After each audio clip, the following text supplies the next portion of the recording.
All right. Hello, everyone. Welcome back to Bingo. I'm gonna say right now, I might want to make this multiplayer. If anyone wants to get the mod and join, you only need MSC enabled. I don't want to do anything with teams, so if you want to join, we'll be working together. I just created this board, so I don't know if it's actually good or not. Kill 4 yellows is a scavenger bomb, maybe like 2. Not today.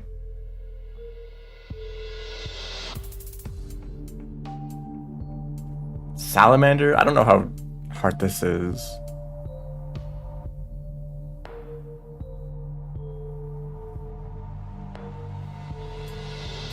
Just got the game. Yeah, maybe play the game on your own first. Pretty good idea. Mushrooms. I think this one should be like kill green lizards.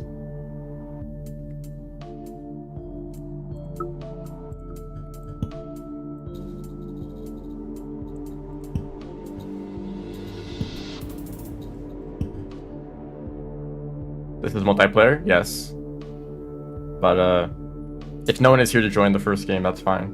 Because it's pretty early. It's just at the start of the stream. So I think after I finish this board, I'll open up the second one. It'll add multiplayer to Rain World 2. I mean, it'd probably be a lot easier to make if they designed the game for multiplayer from the start, right?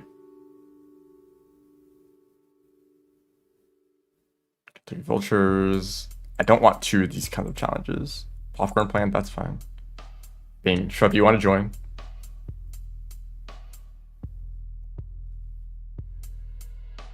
That might make this too easy. If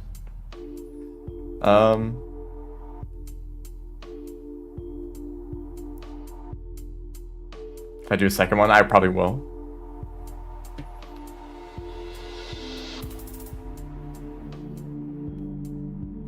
Actually, that's probably what I'll just start this one, unless someone is like trying to get in right now, in which case let me know before I start.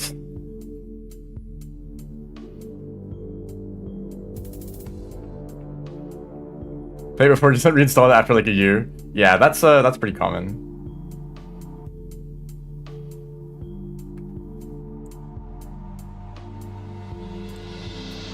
So blackouts, max players, I mean like probably want this on, just in case.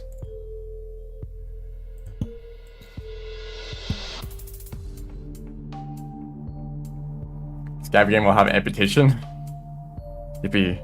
I'm surprised that there already isn't a system for that.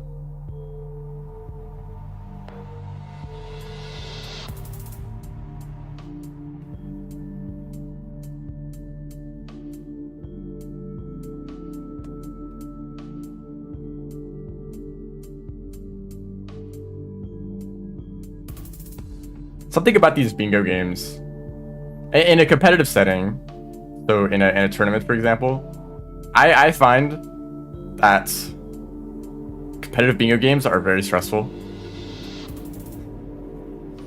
I don't know how other players feel about it, but in my experience, it's like you're trying to complete these goals as quick as possible, and it's like I could complete this goal and then go like a few rooms over here and then complete this other goal and then shelter. But in the time that it takes for me to do that second goal, the other team may have completed the first goal and block me or lock me out of getting that first challenge. So join the next one. Okay. I guess I'll just do this solo, but that's fine. I'll let people join the next one. Give some time to get ready. So it's like you want to complete a challenge and then shelter as soon as possible, but then you're just constantly going back and forth between shelters all the time, right? And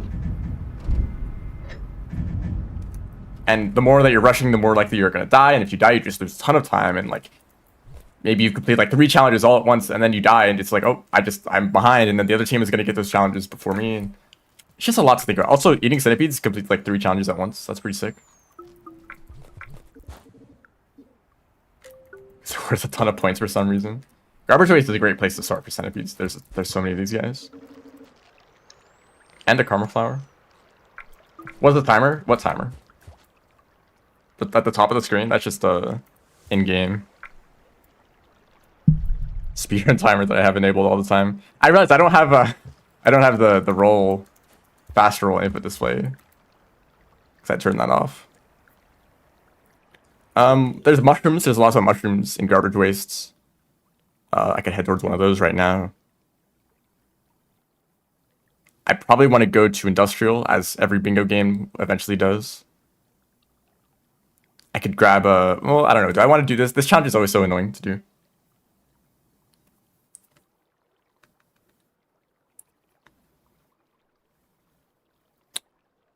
This feels like a go up to Sky Islands, do challenges in Sky Islands, to go to Pebbles, then go back to Moon. And when I go to Moon, then I'll be close to Garbage and Shaded again to complete this goal. So I think that's the plan. So I'll do stuff here now. Like killing more centipedes.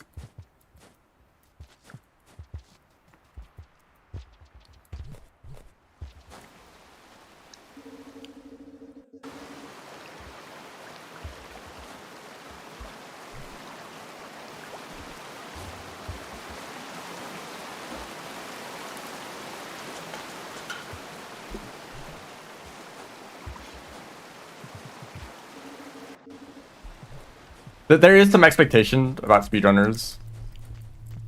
The funny thing is that it's been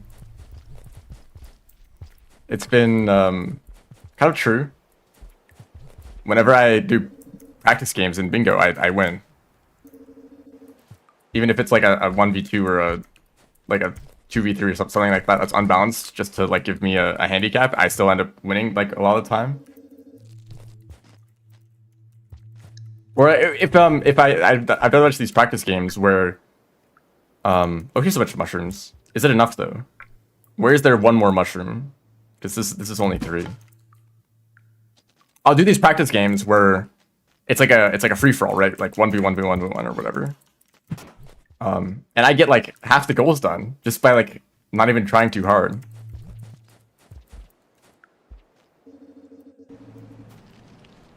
It's like, I'm not even, like, sweating right now.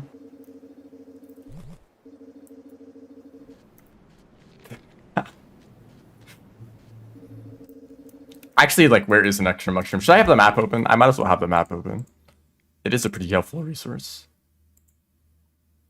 Garbage waste. Also, I'm playing Survivor because they are the best character. Oh, this is the outdated map.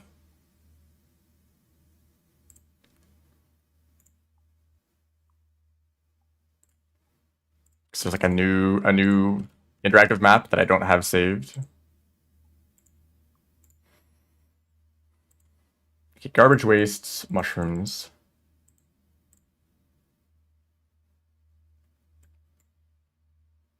Ooh, there's a lack of mushrooms outside of this one room. Why is that the case? This one little patch of mushrooms is like the only mushrooms in all of garbage waste. Hopefully they respawn pretty quickly. I think that'd be the plan. Spend a few cycles in garbage wastes and come back for the last mushroom.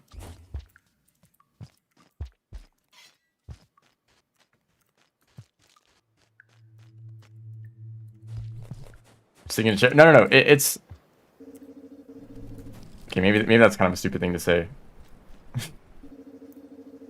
What if the room gets really hot and you don't have like fan on? One next cycle. Do they respawn that quick?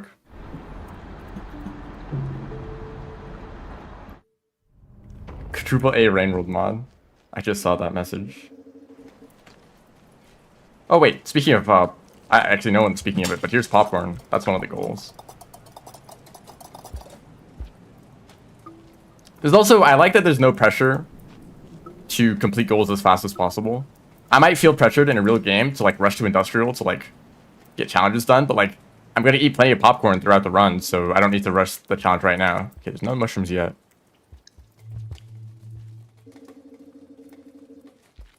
More centipede. There's a room over this way.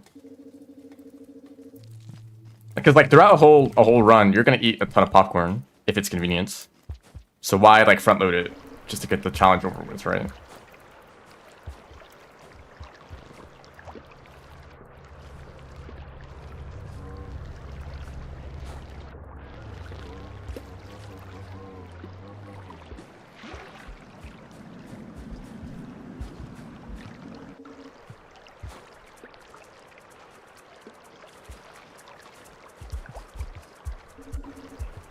Garbage Waste is also a decent place to kill vultures. Because I can find explosive spears pretty easily.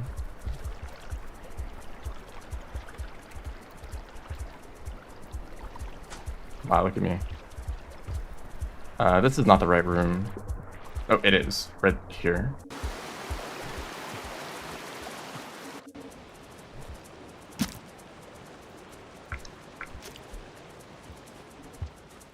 SOCD, that's a thing I can turn on.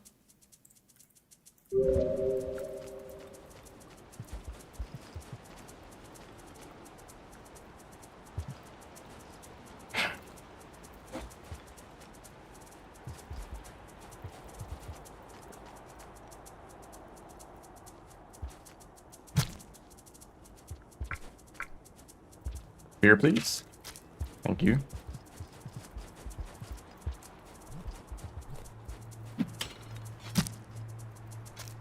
And if I'm gonna kill all these centipedes, I might as well eat them.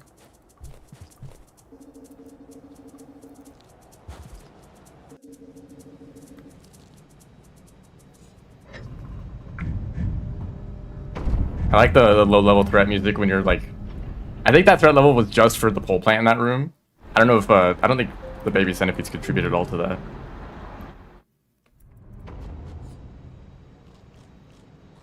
Although it does mean the game is really quiet most of the time. Also, I realized this challenge is to eat centipedes, not to kill them, so I did all that for no reason. Please respawn. Surely the other centipedes will have respawned, right? Also, is there another map? Help me.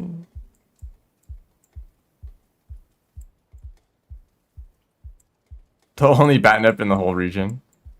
Why is there like just barely not enough things in Garbage Wastes for me to complete these challenges?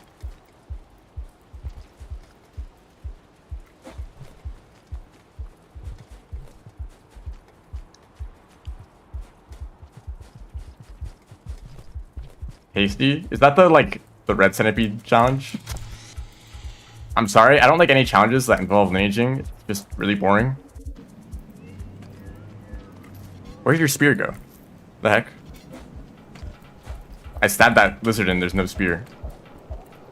Oh, hi. You guys aren't dangerous, right?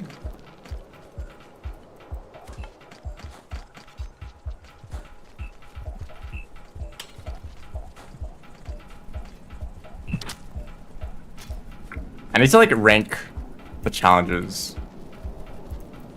And like find all the like alpha ones.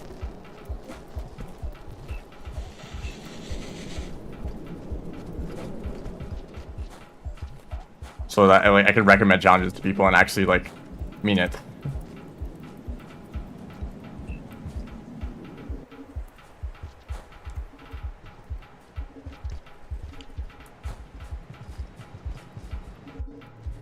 Also, this is most definitely not an ideal route through Garbage Wastes, but this region is kind of a maze, so... Oh, centipede eating you by playing extended, right? You do both of those challenges in the same room. So a lot of people do them at the same time, right? Both of those challenges are annoying. It's like a very specific creature interaction. There's some mushrooms.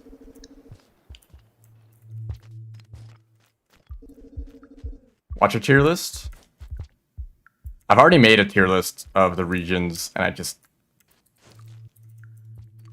It's in like some random Discord channel somewhere.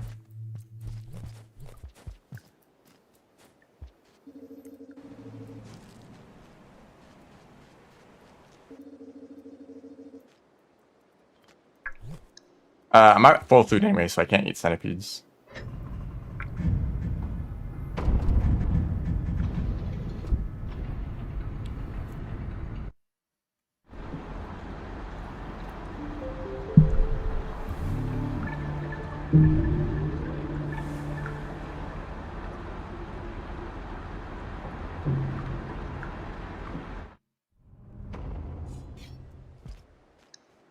Where's the Noodlefly unlock? Is that in like Sky Islands? Farmers. It's probably in Farmers.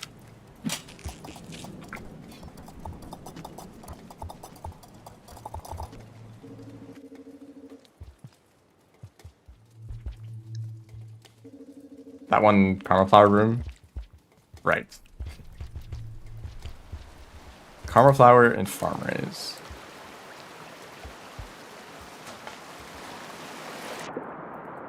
I have no idea.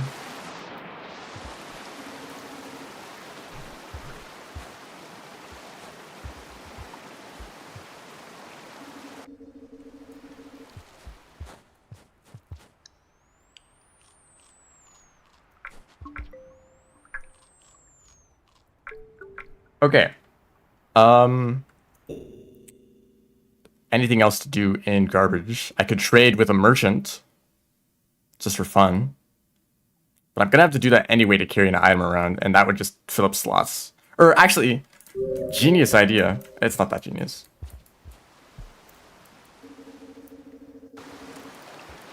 Take a pearl to this merchant on my way to Sky Islands. Paid one item. I forget which way to go. I think I'm just gonna take this path.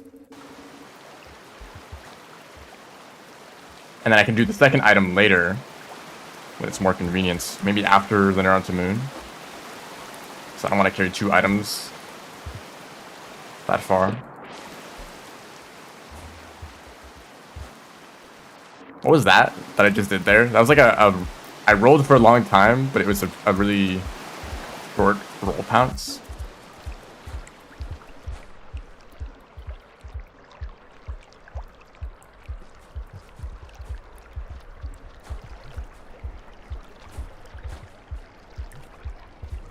Hello. Do you want a pearl? Honestly, I could get you one right now.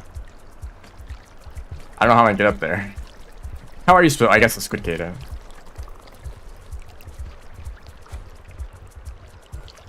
Thank you for your sacrifice. You know, I'll take 2 pearls with me. Oh, never mind. Do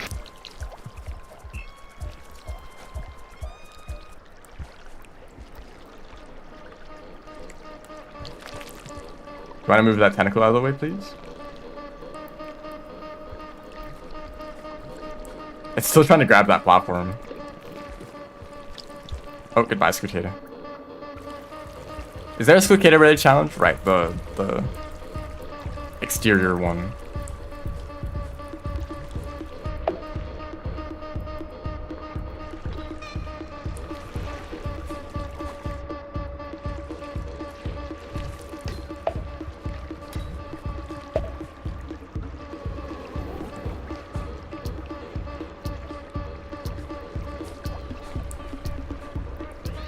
This is something that I've noticed from playing The Watcher, and especially from the expeditions that I did recently. It's very random whether you'll find pearls in a region or not. Some regions have tons of pearls. Shattered Coast, so many pearls in that region. There's like an entire room with just like 20 pearls in it for some reason. There's a scavenger toll. Badlands has like a bunch of pearls here and there. That's a track, I think it has a few. And then you go to a region like Silent Nation, absolutely nothing. Burnt Waterways, Fetty Glen, just no pearls at all. In any of those. Sure, I'll open more of these.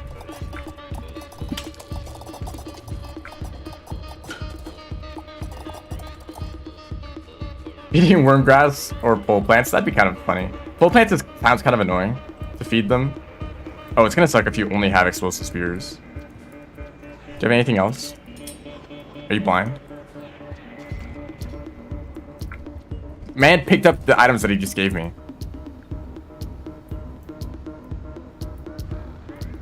I think actually I have to leave and come back, so this guy no longer counts as a merchant. I don't know why this happens, but they'll take your items and then just leave and never come back. And you won't be able to trade with a merchant. Unless maybe you wait like a whole cycle, but I'm just gonna shelter and try again. I do still have a pearl.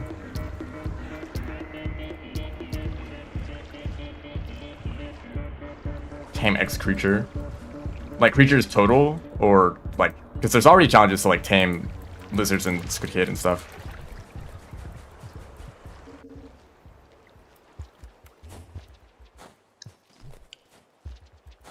But like, well, I guess throwing a creature into Wormgrass is kind of just like go to like outskirts or farm areas with this creature. So you could carry like a grapple worm maybe. That could be an interesting challenge.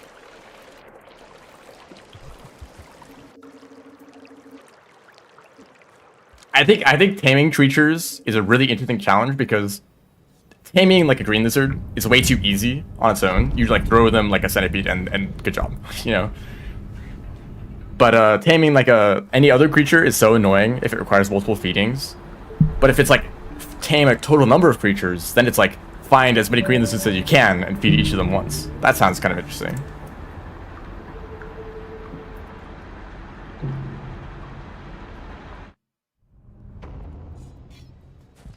Well, you feed your potted wormgrass.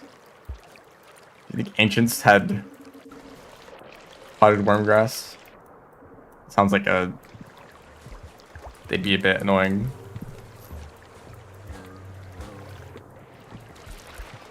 Like a Venus flytrap. Don't Venus flytraps only like eat like a handful of times in their whole life?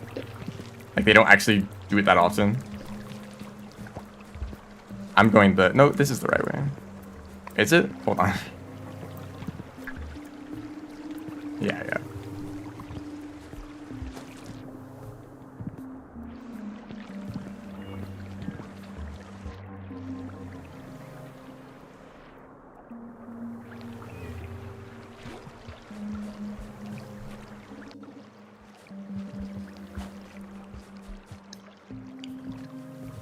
Every 2 weeks to a month. You do still have to have explosive spears? Do I have to give you like a...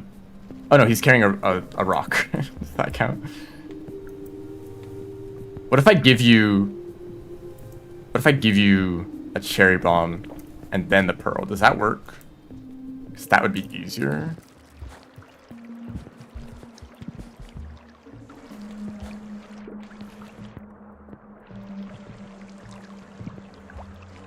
There should be a goal to kill... Well, okay, never mind. Any slug pup related goal would be RNG. Unless you just started with a slug pup. I was thinking it'd be kind of a funny goal to like kill a slug pup with leeches. Actually, that's maybe kind of evil. Well, it is evil, but it's like a reference to Artie. Deliver child to OE. That's a server challenge, right?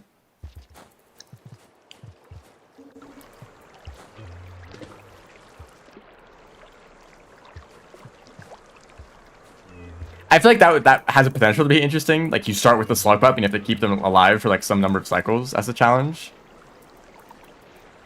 But then I don't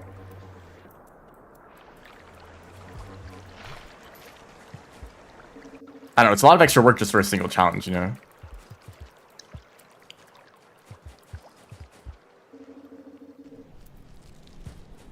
Even when I drown a slug pup with the leeches, it's an Artie reference. Exactly. That's what we're saying. Hey, can you come back and like do your job?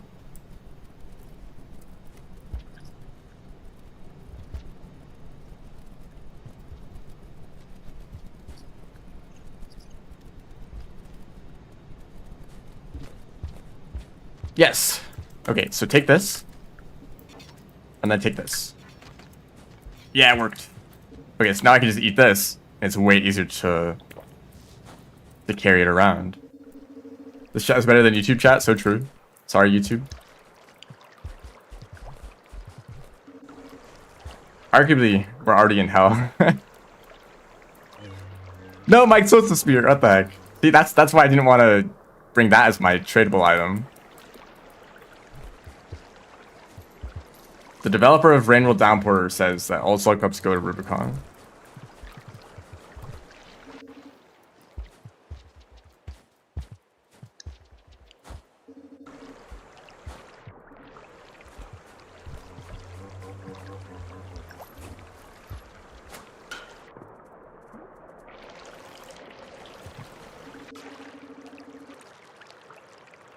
And I think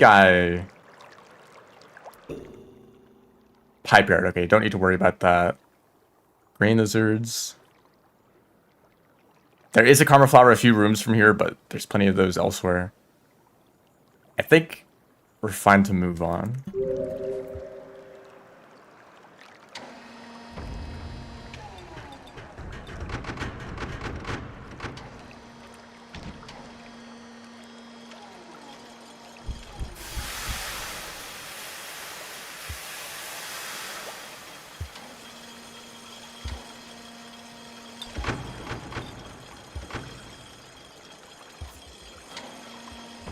It's weird. Sometimes it clicks and vaults just like randomly become really easy. And it's like, whoa, I figured it out, and then I forget like I forget it in like an hour.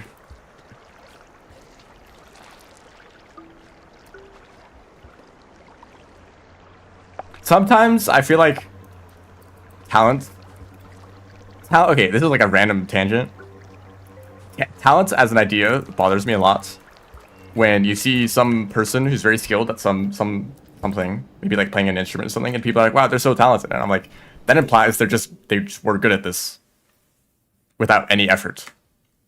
At least that's what I think of when people say talents. It's like, no, they're not talented. They've spent like hours for the past like few years, or potentially many more years, like practicing this all the time to get to this point.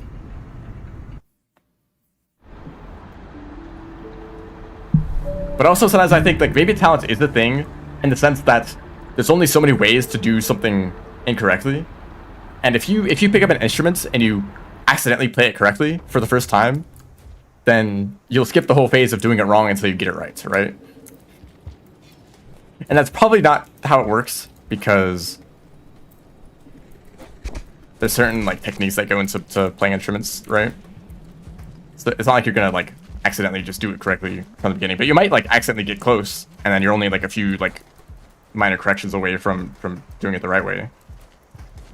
And in that case, you just got lucky and basically got a head start on your skill. It's because you just happen to do it in a slightly more correct way than most people. Like, what if some random person attempts to do a Quiltern vault and they just like press the buttons in just like a way that's like a bit more correct than normal, and they're like, oh, that's a vault, I just did it correctly, that's not too difficult. And so they just keep doing it the way that they did it the first time, and just for this person, vaults are like not that difficult.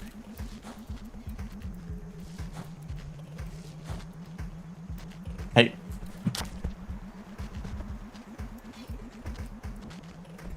Counts as RNG? Kind of. Okay. Green is their difference.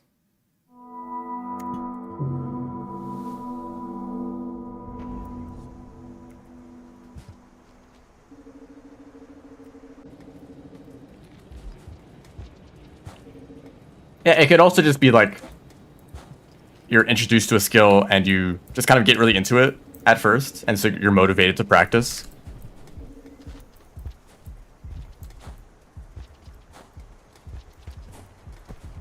I actually have an example. Can I turn off noise suppression?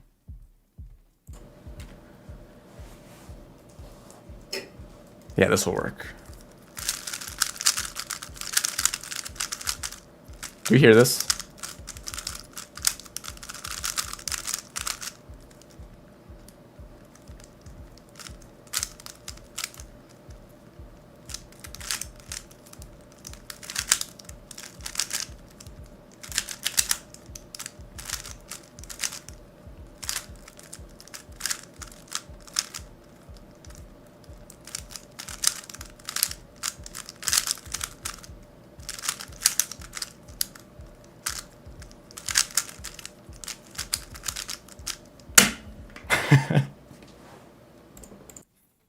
So this is the Rubik's Cube.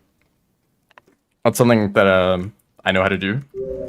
And for whatever reason, when I got introduced to one, yes, I do use C-pop. I learned how to solve it like really quickly. I forgot that I died, and I was like wondering why things were different. About GD? No, that's the opposite. It took me way too long to get good at GD. For the number of hours I have in that game, I'm not at the skill level that I should be. Maybe because I've spent like half of my playtime making levels instead of playing them. And if I'm playing levels, I'm usually not playing at my skill level. Usually I tend to play easy levels. Well, I used to, but like now whatever. That's not what I'm talking about.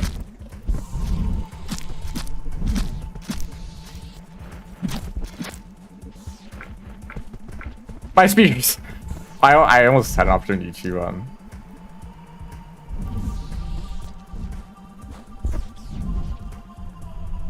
grab a spear there. Anyway, like when I first got a Rubik's Cube, I was super motivated to learn how to solve it, and it took me like a few days.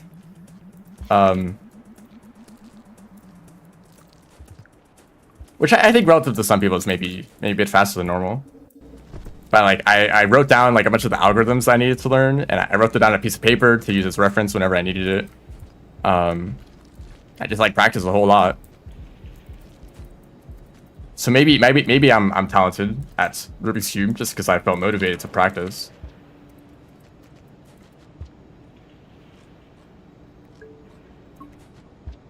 And it's like, well, I know how to solve it now. Maybe I should learn how to solve it faster. And so you just kind of like learn different like techniques, different like methods of solving that are a bit faster, more efficient. There's a point where there's diminishing returns. So I'm not that fast. Oh, I should have taken a different. Well, no. There's only one Batnip on this side of industrial. I have to go all the way to the other end of the region. So let's get more popcorn.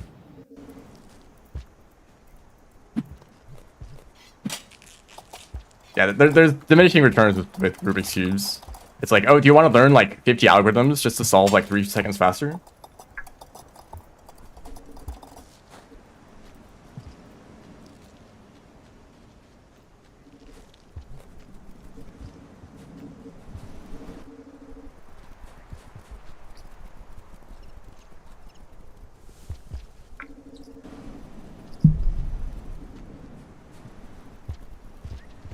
And also sometimes there's some amount of transferable skills.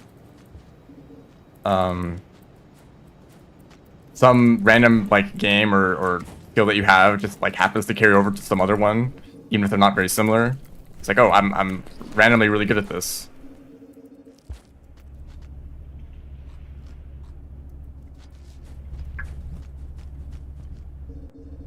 But in reality, you kind of have a bit more practice. Like Yada. Well, Yada just plays a lot of platformers and has experience with speedrunning. I think for whatever reason, a lot of Rain World speedrunners have Rain World as the first game that they've speedrun. It's not like someone who like speedruns games and they're like, oh, time to find a new game to speedrun, and they kind of like hop between them.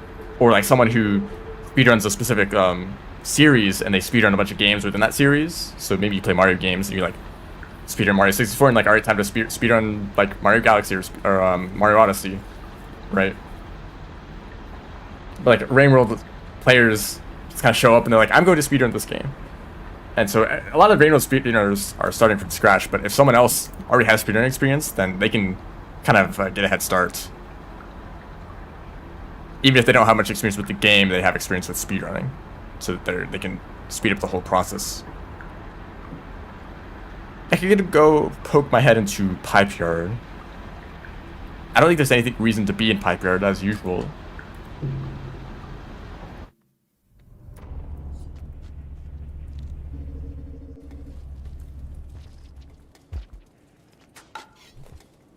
I should, well, okay, I'll go to the chimney shelter.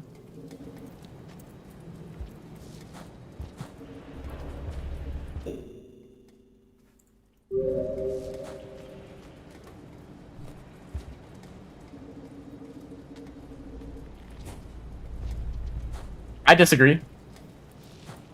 I think the most fun thing to do in Rain World is just to move around.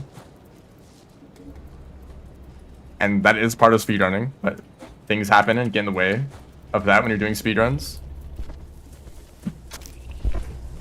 Oh no. My spear.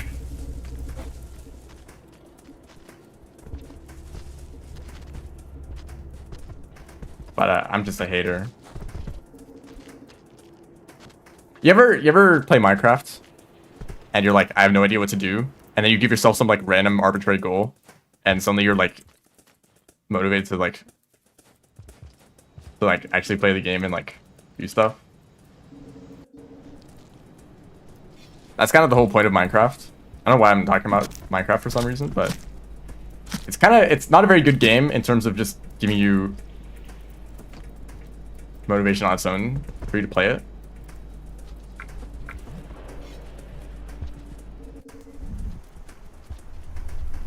Like, I was watching a video, this guy speedrunning melons.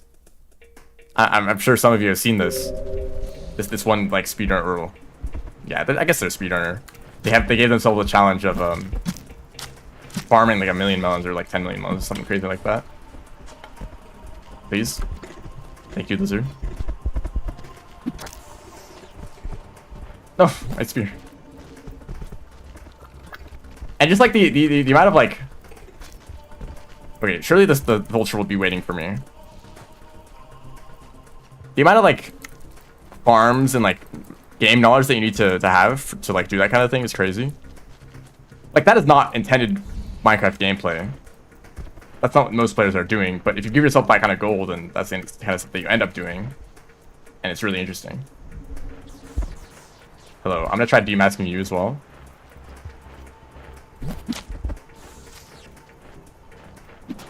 And goodbye, spear. Okay, that's unfortunate. I think if I stick around... Oh, hi. How did I not run into them earlier?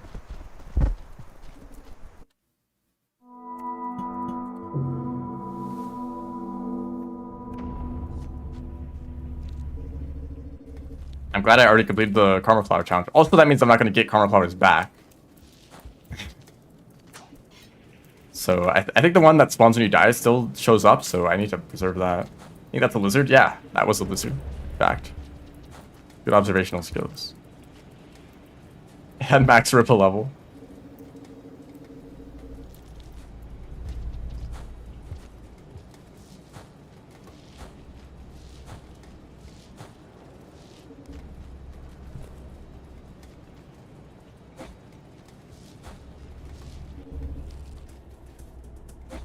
But yeah, just like giving yourself a goal in a game can make it so much more interesting.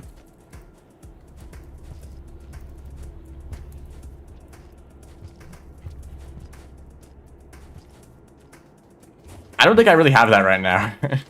I don't really have any Rain World goals.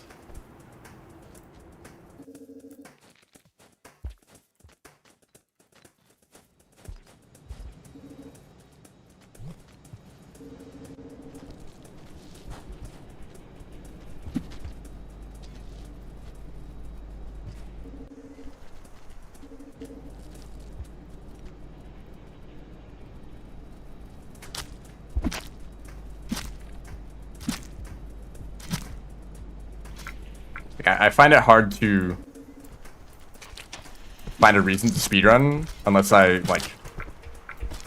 Well, initially, so when I started speedrunning Rain World, the big motivation was to get all the story records. That was how it started. Hi, you're fast.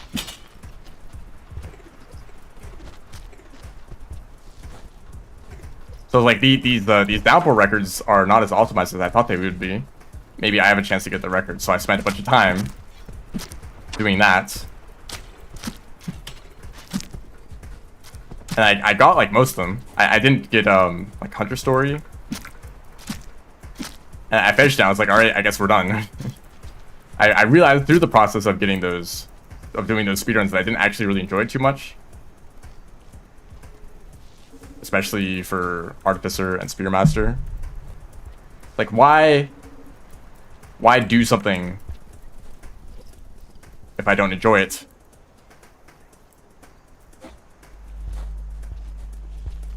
Plus, like, who cares about like your position in like a leaderboard?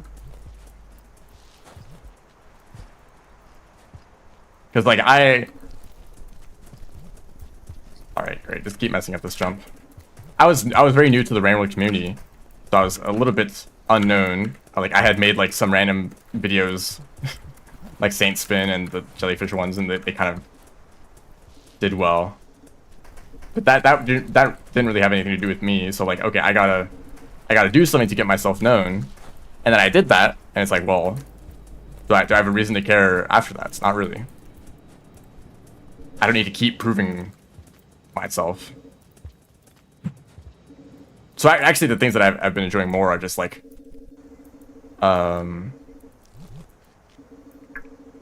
Rain Meadow, Bingo, just like kind of playing the game in a kind of challenging way, but not like forcing myself to reach some sort of arbitrary goal, like getting a speedrun under some time. Hi, vultures. High paying industry, right? I should have speedrun, I don't know, Mario 64.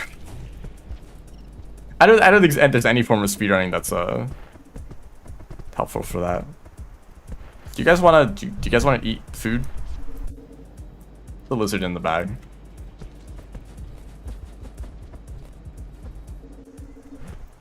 Like, if you wanna make esports a thing, play like a MOBA or like a shooter.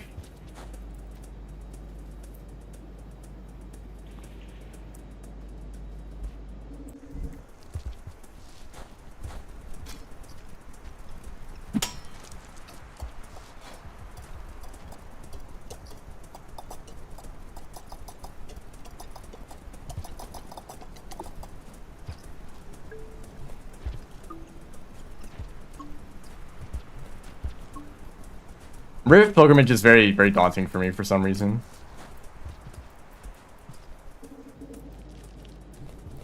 That was kind of smooth.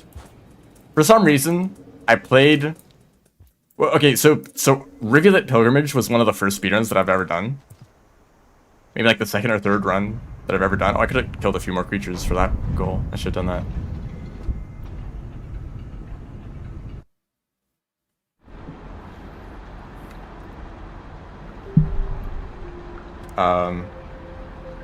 So I'm like, when I feel like I did the speedrun pretty good when I did it the first time.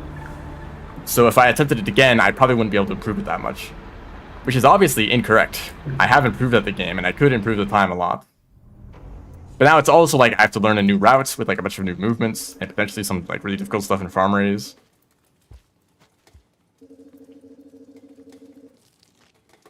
And I stopped the Karma Cache. Let's go to Pipe Yard. I still need to kill vultures. I kind of don't want a vulture cheese. I just want to kill them normally.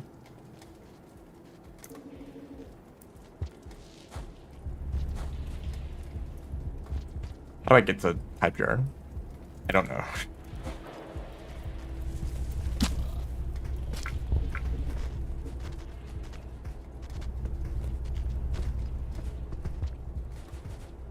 This is a good place to kill green.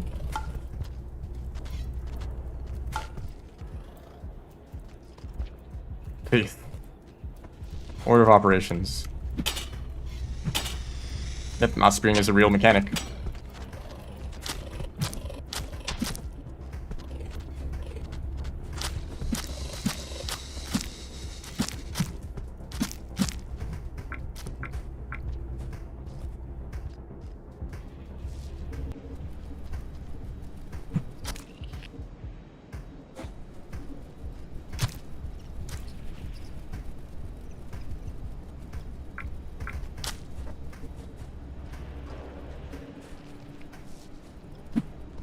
No, Iggy.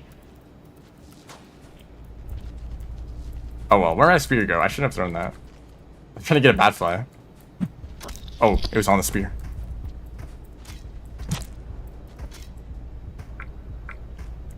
Pipe Yard is this way.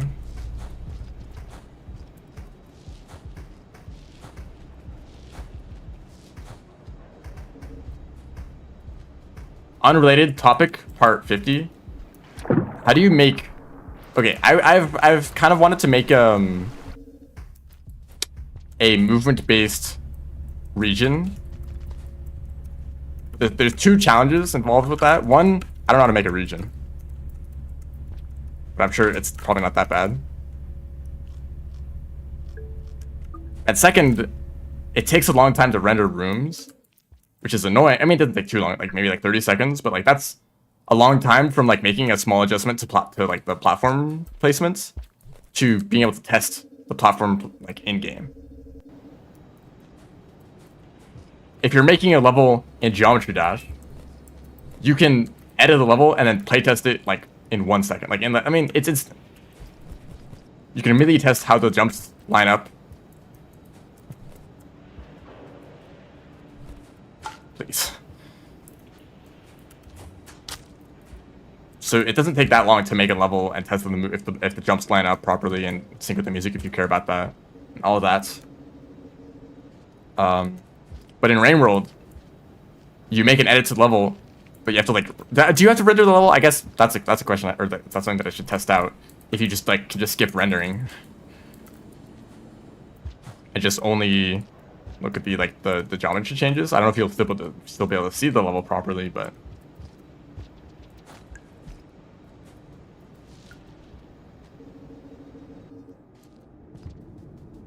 I have no idea what Celeste level editing looks like, but I assume they've figured it out.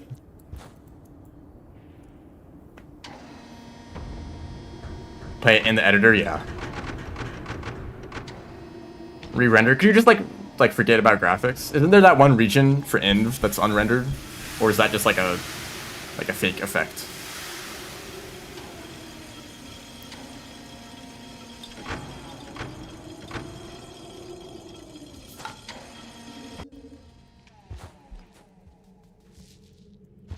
Because like the shorter the time between making a change to the level and being able to test it out, the more I actually wanted to make a whole region like that.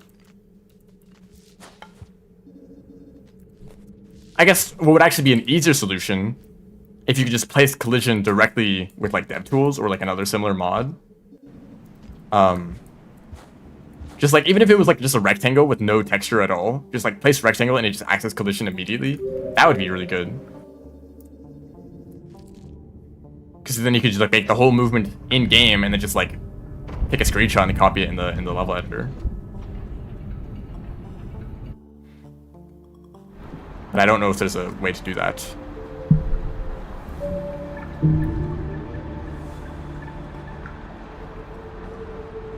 There's a render glitch where the palette doesn't load. Okay. So what do we care about? I was going to go up the chimney. I should grab a bomb. No, I'm already carrying something in my stomach. And I guess I can get bombs in Sky Islands. Maybe if the merchant has one. I don't know if there's another spot. No, there is. There's a treasury, right? On like one of those like extended rooms.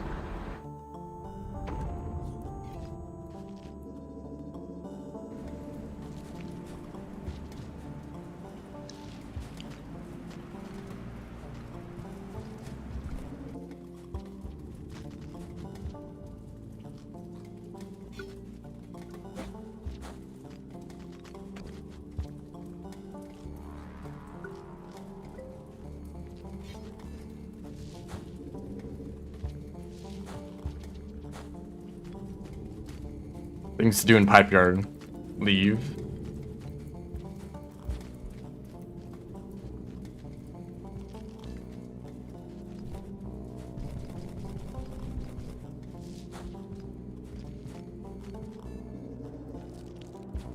Another option is to make movements, like let's say for a wall pound, I could make a collection of blocks that outlines the trajectory of a riveted wall pound, and then just copy paste that wherever I want to put wall pounds into the level, so that I can just see the way it lines up, like a bunch of like reference images, basically.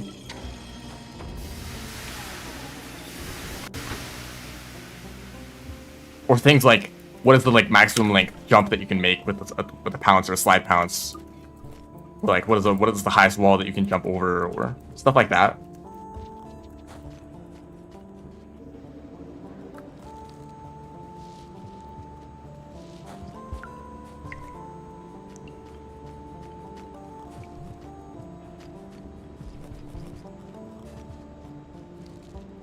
Also, something else that I've realized that is possible with level editing, you could totally make like a puzzle game with Randall's movements. I think there's enough interesting movements tech to like allow for puzzles. Like turn storage, like what causes you to gain and lose turn storage, so you could like get turn storage at the start of a room, do a bunch of platforming, and then use turn storage at the end of a room. So you need to know, like, how do I navigate this room without using up my turn storage or early?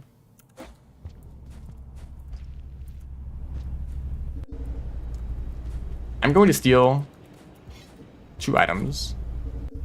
I want to see if I can use this on a scavenger.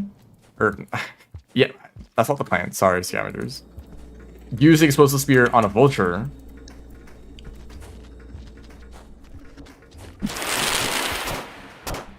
Sorry, I just saw an opportunity there. I'm gonna grab another explosive spear.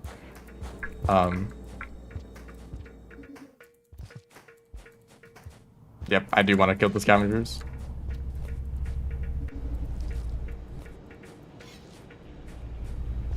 No, blow up a vulture with an explosive spear. Throw the bomb at a yellow lizard for the challenge. And if I don't get 2 at once with 1 throw, which is kind of what's probably going to happen, and hope that the scavenger merchant has a bomb.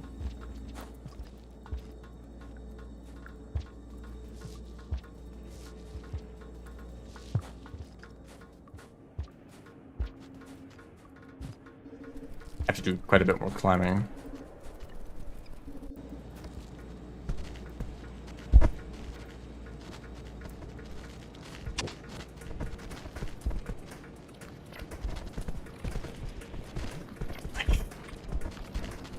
Wow, you're a red that's been training. Goodness.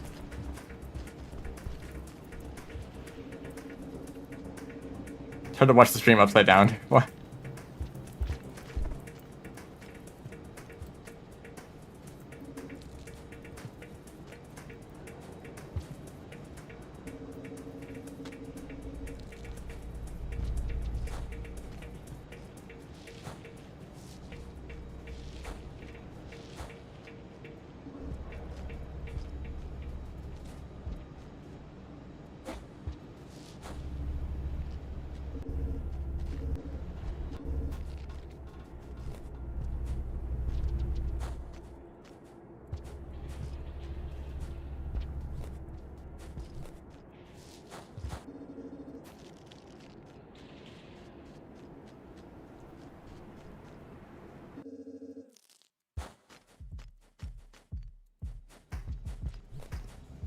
I think actually I'll shelter the first chimney shelter.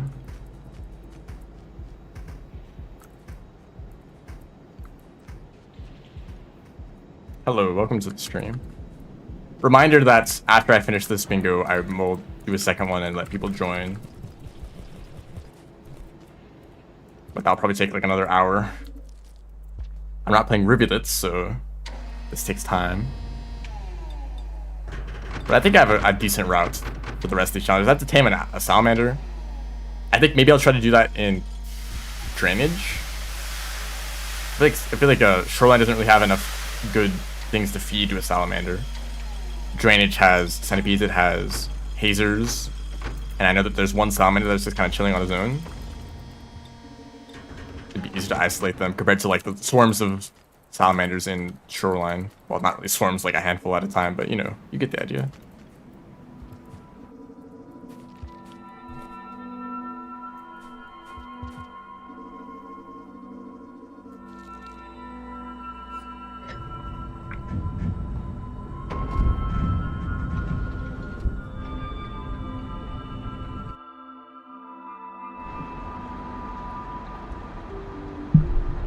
That's the green lizards. I gotta get to farmers at some point.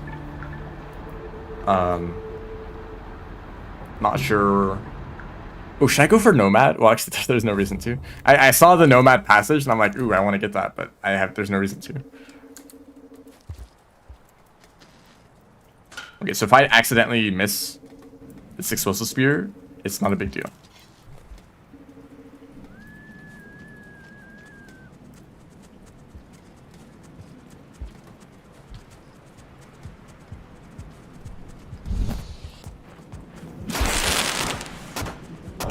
Okay, hopefully the next does as much damage. Yeah, I think we're good. It's one vulture. Do I need their mask? Not really.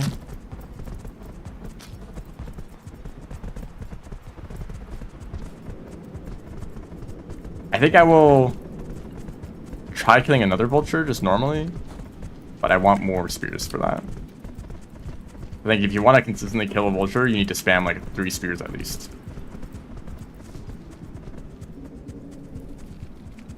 Just kidding, they forgot to add spears to the game. Hatch nose, no more spears.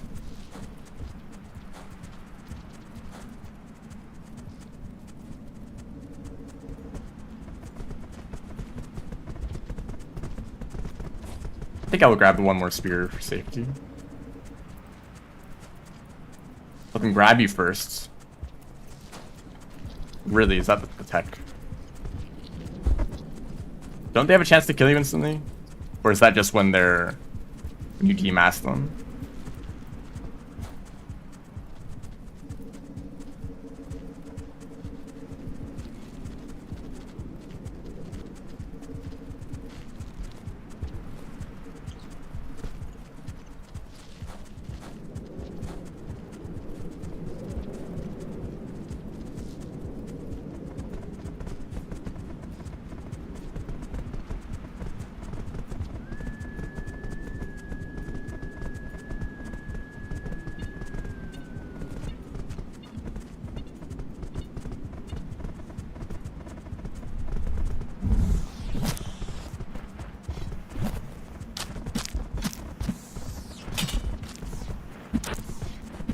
Okay, I think that's a kill.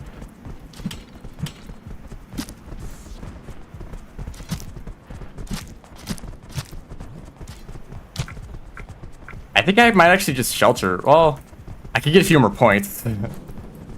Finally complete that challenge. I think I'll do that. I did use all my spears though, so I need to take one of these. I'll kill some lizards for the rest of my points. I don't think I want to risk fighting another vulture because I could have died there.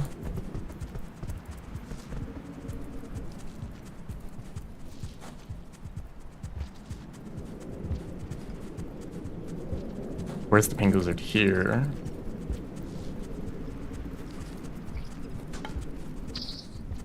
So many bad flies.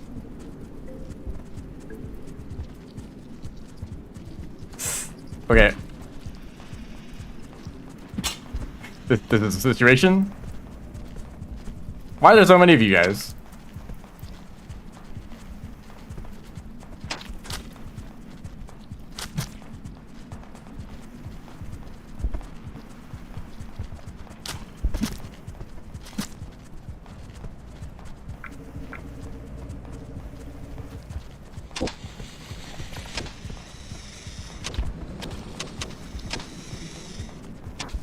Killed this guy.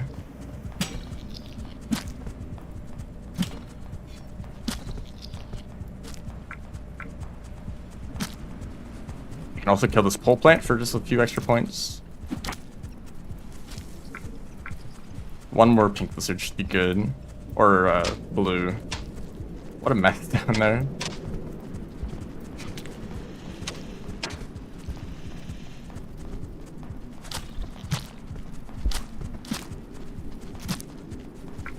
Okay. Goodbye. I will leave before I make a stupid mistake.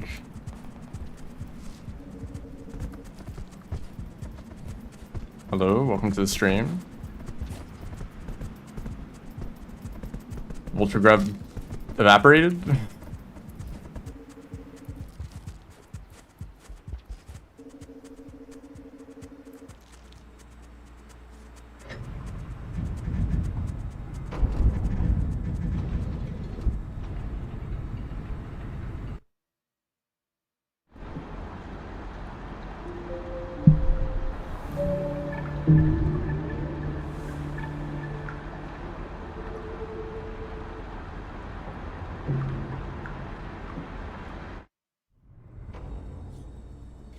Oh, is that? Hold on. Is that? I missed that message. Is that what happens when you stab a vulture and they don't drop you? You're actually just hitting the wings.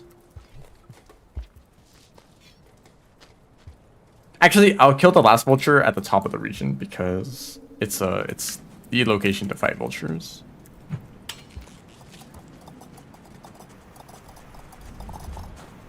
Surely a vulture won't just show up right now. Okay.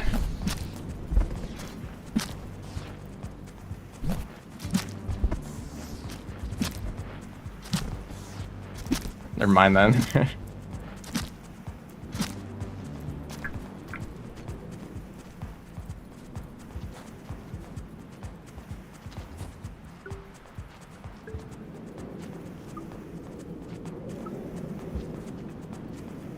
What am I doing for using for bingo? It's a mod called bingo mode.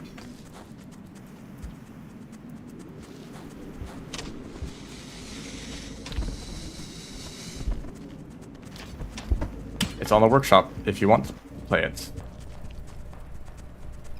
Is it bingo mod or is it bingo mode? Somewhere it's called bingo mode.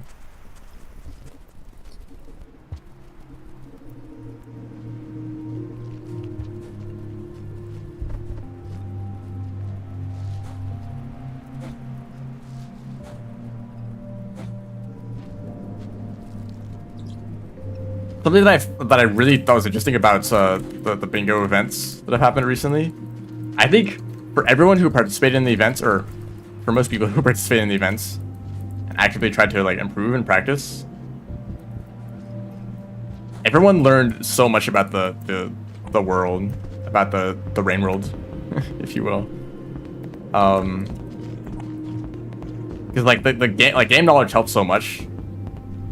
Just like knowing where creatures spawn, where certain items spawn, where to find karma flowers, where to find Vista points, although I guess Vista points are kind of an expedition only thing, but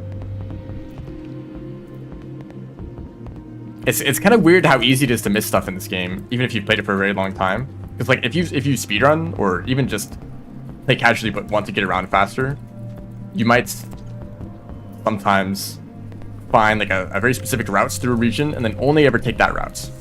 Because that's what you're used to, right? It's like, oh, this is the fast way to get through Shaded, this is the fast way to get through Chimney. You just always take that route and you kind of just miss the rest of the region. But when you're playing bingo and you have these goals, it's like, well, I can't just take the fastest route because I need to take this little this little detour to like kill this lizard or to like grab this these mushrooms or whatever. And you need to learn all those little extra paths because they have like the arena unlocks or the like whatever else that might be relevant to a goal.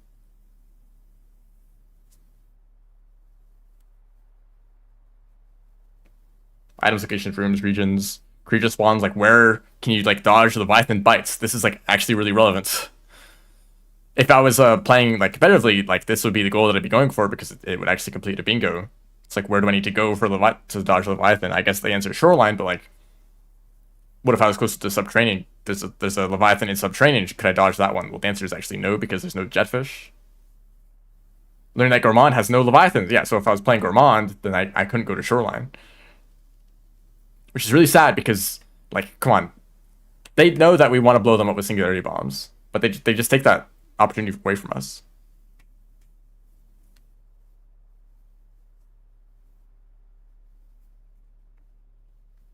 So I was going to do this and give the item to the merchant and then grab a Squidcada to go to exterior. I can just go through the gates. Hi, Vulture. And yeah, my goal is to complete all the challenges. There's sometimes jetfish in Subterranean, not for Survivor. Maybe for Monk, maybe for Hunter. I forget which characters.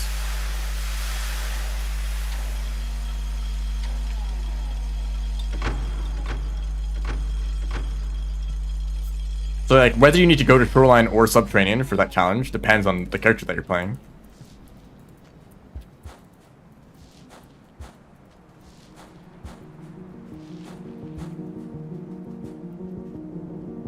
And that's just for a single challenge that is not even like relevance outside of the bingo.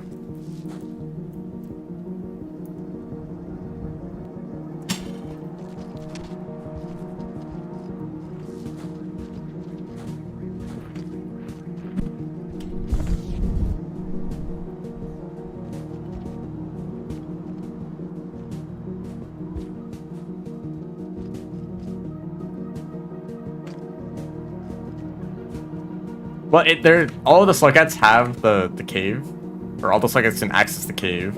I think the Leviathan is consistent, but the Jetfish aren't, and it's really hard to dodge a Leviathan without a Jetfish, because then you just get eaten. The challenge is to get close to getting eaten by a Leviathan, but not quite.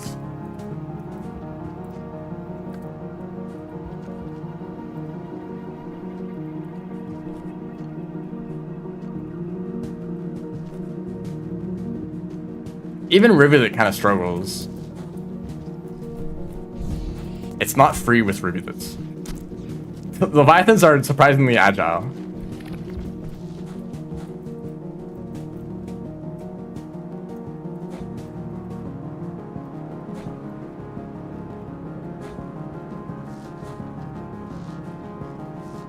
Yeah, you really just need to like drive by. Just like drive by the Leviathan real quick and you'll get the challenge complete. You used to have to like be close to the Leviathan when it closed its mouth.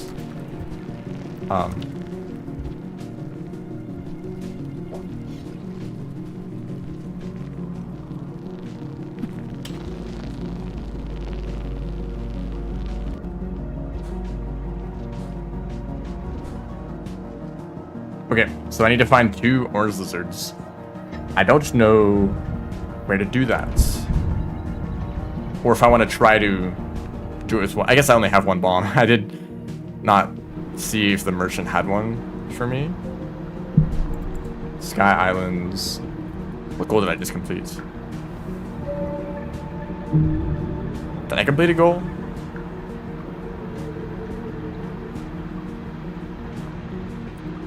I wasn't looking at the screen. There is that scavenger treasury.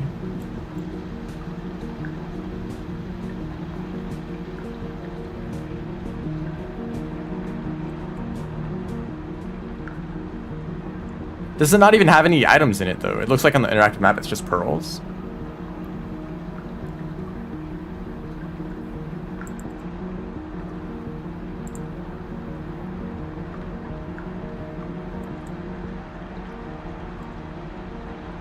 There is that one room with 3 orange lizards in it.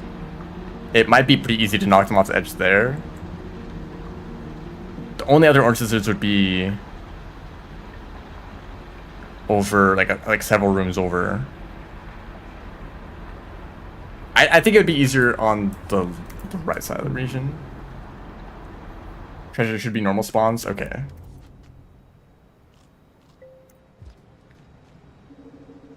Which room is this? I'm on the somewhat close to the chimney gates. Yes, this room. And so many cicadas.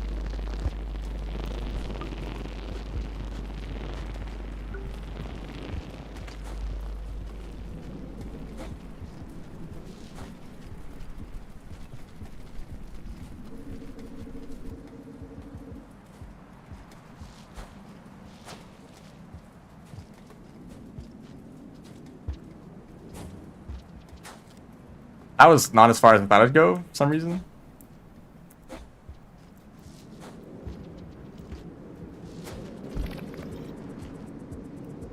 Yeah, so I guess I'm also a beta tester, maybe, if that's what we're counting it as. There was a tournament a few months back. Well, I guess it was like 6 months ago. That tournament was before the mod released to the public. So I guess that was early access in a way that I got to play. So I kind of saw some part of the developments and like the way that some challenges changed. Can you guys group up in one location?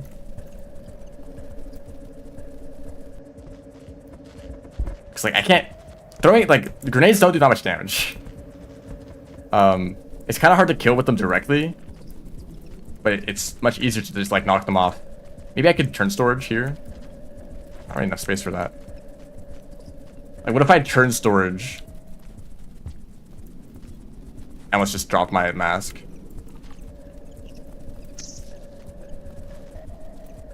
I don't know if I have turn storage or not. I try to bait the lizards. My location. Whoa. If there was a second Ornstead right now, I did have turn storage though, so it could work.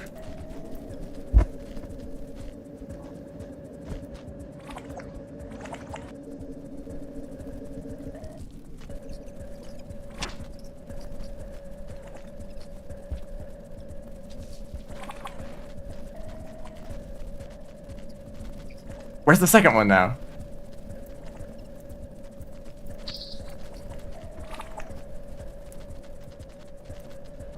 Challenge. Have 2 lizards on the screen at the same time. Possible. Okay, I am getting turn storage though. And he just fell to his death.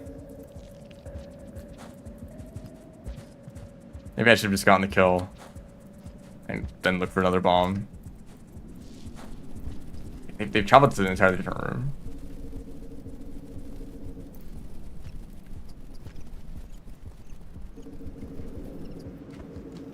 That was... Okay, that second one just fell off the edge.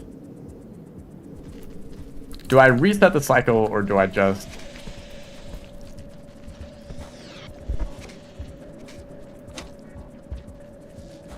Just get 1 kill and hope that... I guess I have to wait for them to respawn, huh? The second one fall too. Where'd he go?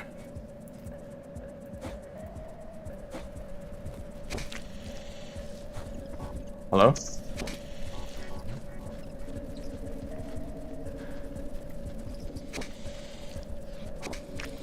Don't mind this guy.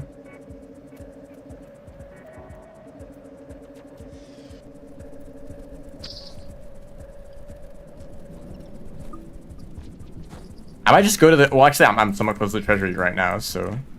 I might as well just check for an extra bomb. I think all of the orange lizards may have just killed themselves.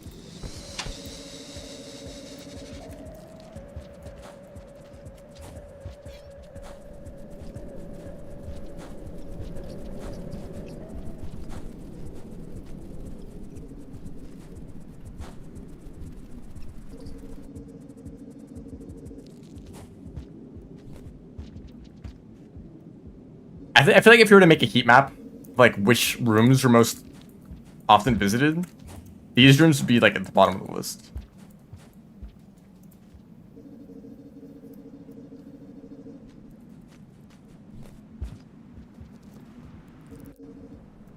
Okay, there's tons of stuff in here. Bomb.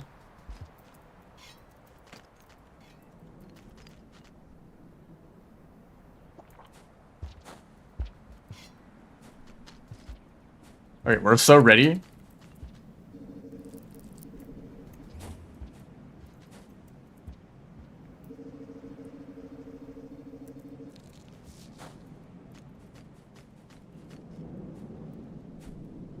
I mean, a very rough way to track it from bingo. Go to the bingo VODs of the last events, and just pick like 30 samples throughout the stream randomly, and just keep note of like which rooms that they happen to be in, and just do that for like every single VOD. You'll probably get like 50% industrial. Oh hey. Well, you're not gonna go down.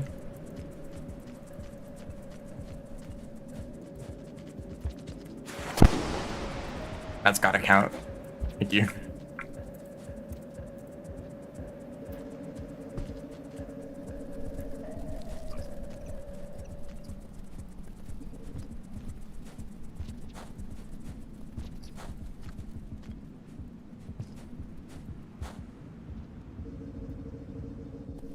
Think he's dead, maybe? Just maybe? I'm not actually quite sure. They could just be chilling in farmeries. No, I think we're too far to the right to be above farmeries. What? Oh, that's the wrong pipe.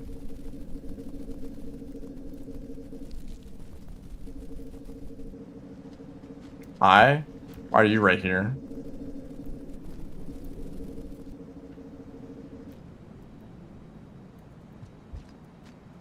That was a little close.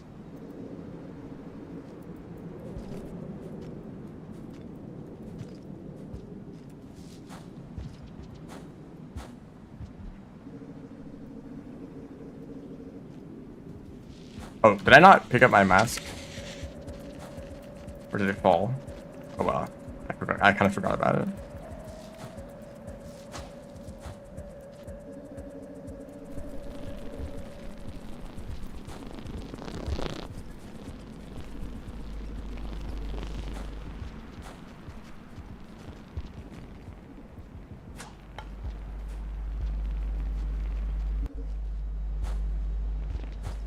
It would be nice if this wasn't the closest shelter to this side of the region.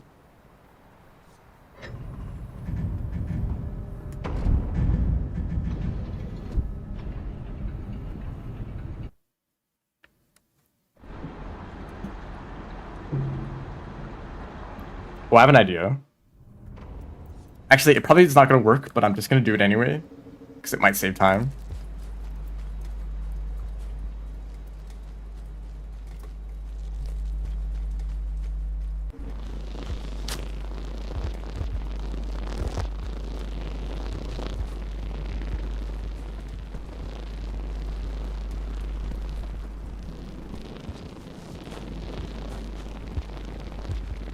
Hold on, am I doing this wrong?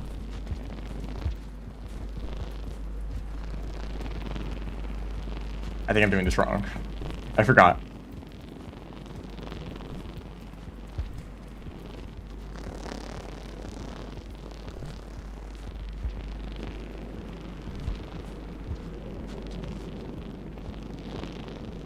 How do I do a hand swap again? Or like hold the bomb, get the grid.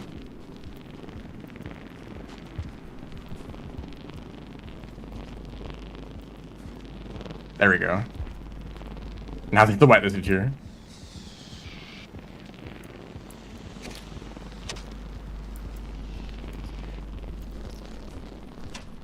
Thank you for your sacrifice.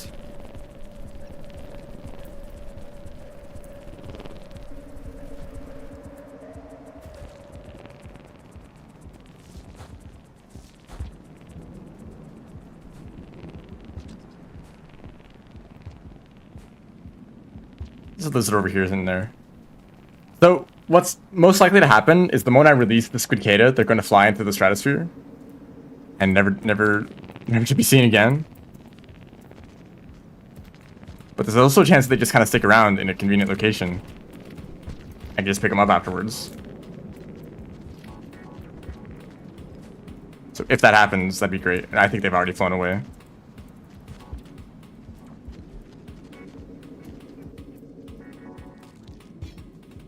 Surely that they have respawned, right? Okay, thank you. I was a little concerned for a second that maybe I'm just doing this for no reason.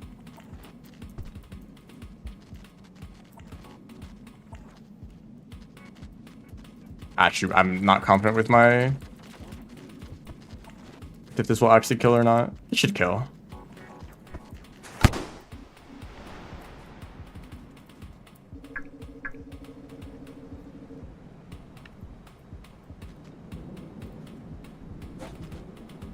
I mean, I don't know how you do this movement quickly without just dying like half the time. That's like the one change that they need to make to vanilla. Please make kids stop flying into space. It's straight up just a bug with their behavior. Like look at that. Like why is he up there? And they're gonna stay up there for like the rest of the cycle.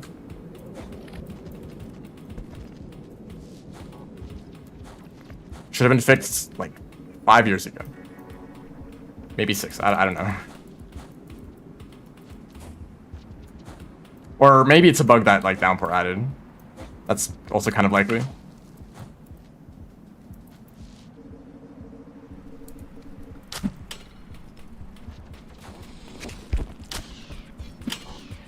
Wow, that was just like the worst combat that I've ever done.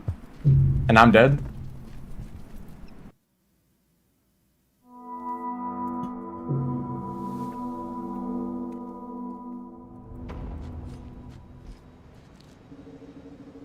The first spear that I threw just barely missed. And then I hit them with a rock, which turned them around the wrong way because I had to jump back over them again to pick up my spear.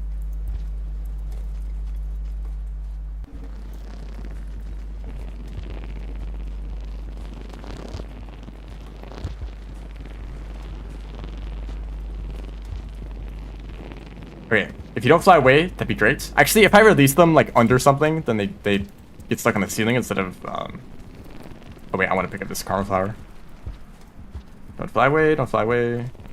Because I think the intended behavior. Never mind. The intended behavior is that they like fly upwards until they run into a ceiling. And then they hang out on the ceiling for a little bit. But if there's no ceiling, they just keep going. Until they do find the ceiling, but for whatever reason, they never come back down.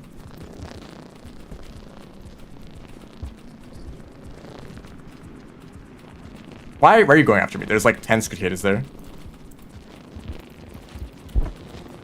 World record hand swap glitch setup.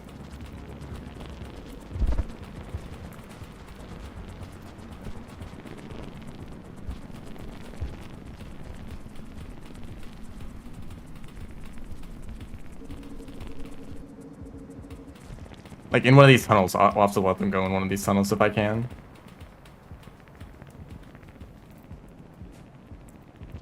I hope they don't die to a pink lizard. But is this the only tunnel where I can do this? Or I can go like one room forward, right?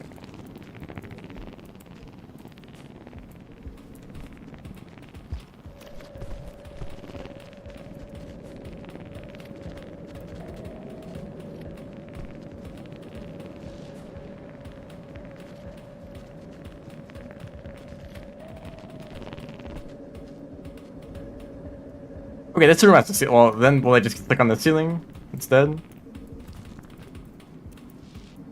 Please just chill there.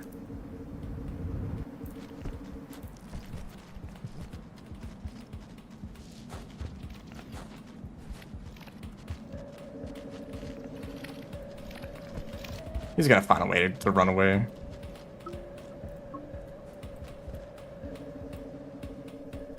Hi. Oh my goodness. Do you see the throw? Do you see the throw? I threw forward and then switched direction too quickly. Hey, I got credit for it. I did the back and forth throw. Because I was worried about falling off the pole. This is gonna take some time.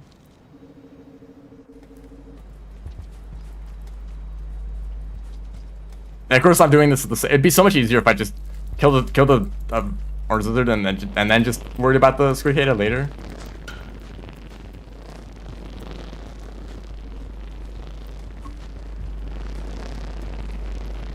We're doing it all at once because I'm trying to be efficient. I don't know what I was doing there. Freaking out. Yeah, okay, just kill my friend. Just because. You know what? It would be easier if I just did them separately.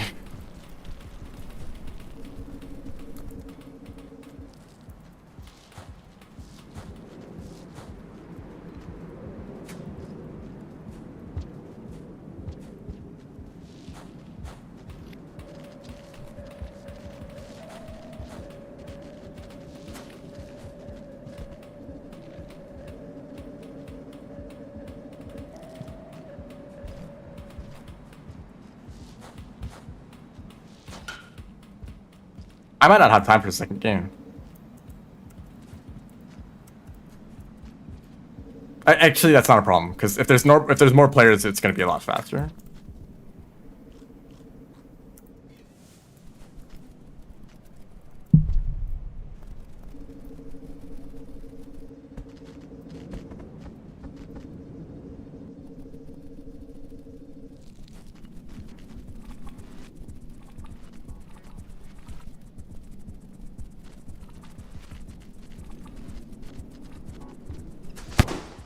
Okay, bombs have a lot more force than I thought. I mean, it makes sense, right? Looking at that, but I was worried that they'd get stuck on the platform and they wouldn't fall to their death and just not die to the bomb.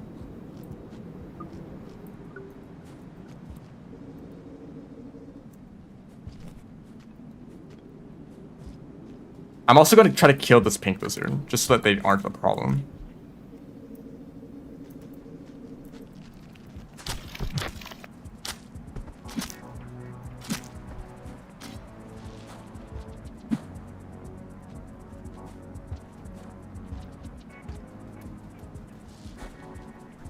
Kind of like Expedition with more goals, yes.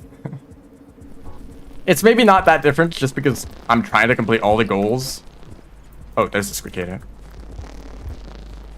But if this was an actual bingo match, then there'd be like another team that I'd be worrying about, where you only one team can get each goal, right? So you might want to get a goal to block your other team from getting it. And then, I mean, your goal is to get a bingo, not just to fill out the whole board. So you're like trying to focus on, like, let's say there's a bingo board where there's 5 challenges in a row that are like easier than the rest. So it feels like the obvious strategy is just go for those 5 challenges and get bingo as fast as possible. But the other team is thinking the same exact thing. So if you both do that, you might not be fast enough and get blocked from one of the challenges, or usually what ends up happening is that there's a mix of both, where some of the challenges are completed by one team and some of the challenges are completed by the other team. And so neither team can get a bingo from that row. But the game still goes on, so like, can you maybe, based on the challenges that you have completed, can you maybe pivot to a different set of 5 challenges? Or maybe at that point you should just give up on a bingo completely and just go for a win by majority, as in you've completed more challenges such that if the other team completed every single other challenge, they would still not win, or they would still not have as many challenges completed as you. But like, if you go for majority, you might miss out on a bingo that the other team is going for, so you need to still worry about blocking their challenges. So it's quite an interesting strategy.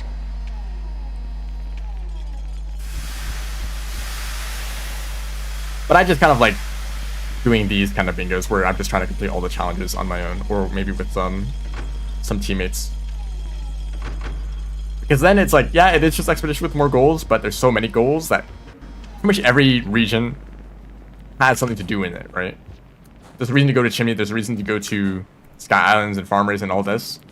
So you kind of want to navigate, you're going to be traveling across a large portion of the world. So you want to come up with good routes that's like efficient, doesn't waste too much time. And I think that leads to some interesting gameplay. And also like very goal-oriented, it's very goal-oriented, right? You're not just playing the game just to play it, right? I kind of struggle to play the game casually because I know the efficient routes through the regions. Like, I can't just play the game with the goal of beating it because I'll just rush the end in like an hour, right?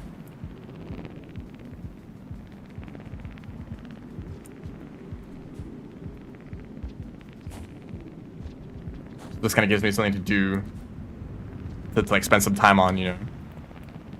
Nice. Okay, I'm just gonna shelter immediately, and that will be 3 challenges completed. That's really good.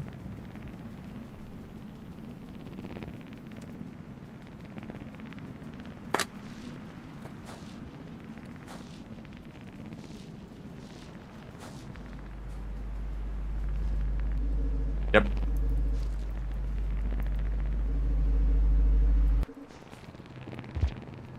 And before I do a stupid mistake, I do just want to enter this region.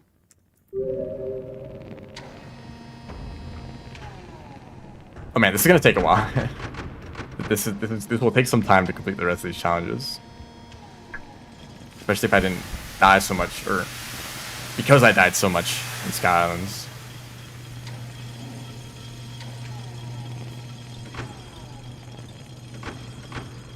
Should I bring the Squidcada up the wall? That used to be the old speedrun strat. This is Blackout.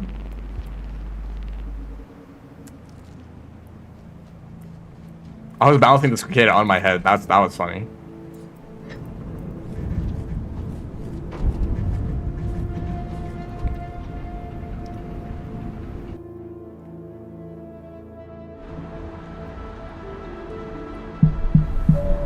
Okay, that looks more complete.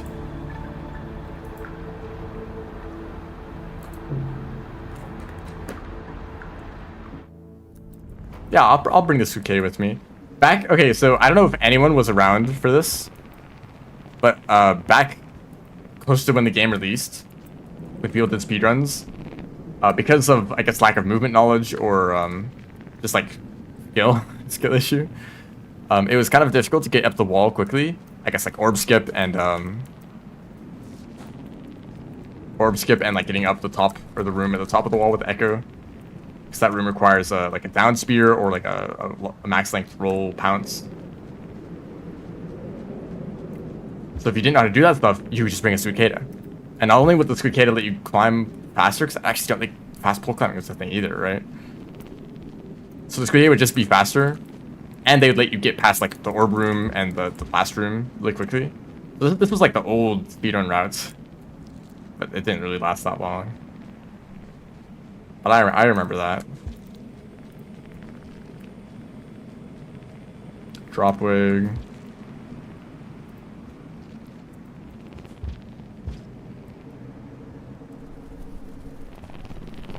Yeah, maybe one of those features was added after 1.1 or 1.02, but I'm not sure. I feel like I should play on 1.0 sometime, just to see what it was like. I did play on it, but I don't really remember my experience from back then, and not like I would have known about the movement tech anyways.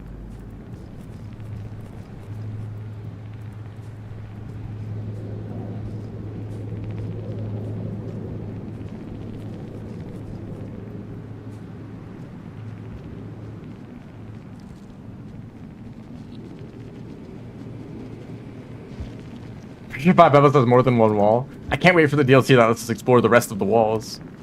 Rainworld in 3D.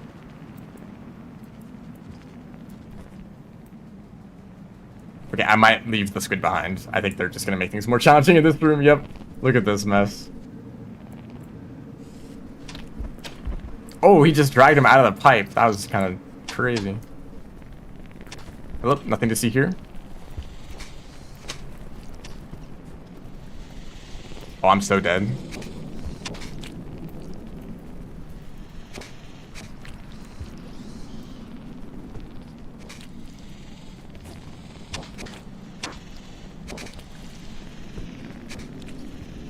We're moving.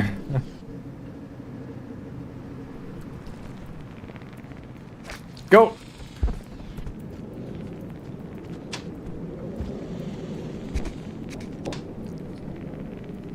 I mean, you can kind of see why you might think that the Squid is the fastest way to go up the wall. It might actually be faster with optimal movement compared to what runners would normally do. But it's just too much of a detour to like go to outskirts to grab a squid, or the left side of outskirts. You do start in outskirts. Also, not being able to do a lot of movements just because you're holding a squid the whole time.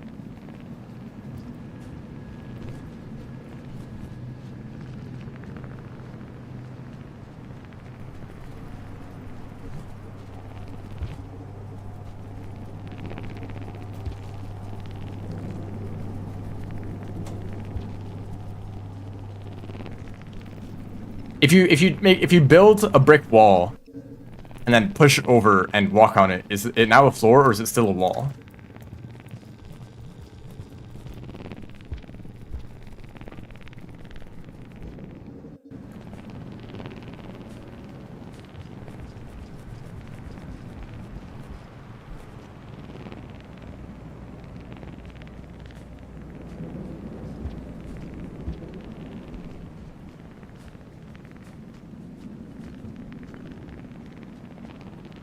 If the floor if you replaced every brick one by one.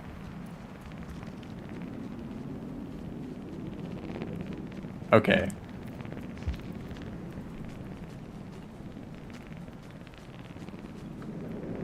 If you take a ship, if you take a ship that sailed in the sea, and oh shoot, wait, I need to do this.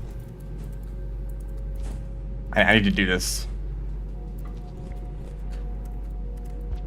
Get these rocks out of the way. If there's a ship that was sailing at one point in time, but it has become too broken down to be functional, and you bring it to a museum, and to prevent it from decaying too much, you replace every piece of wood in the museum. Is it no longer a boat, but instead like a work of art? Because it's only ever been displayed in a museum.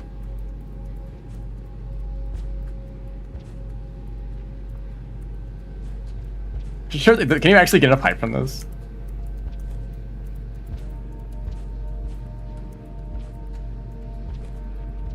I know I can probably do a creature fling. Actually, I don't know if Squeak Haters will let me do this. Yeah, maybe not. Oh well.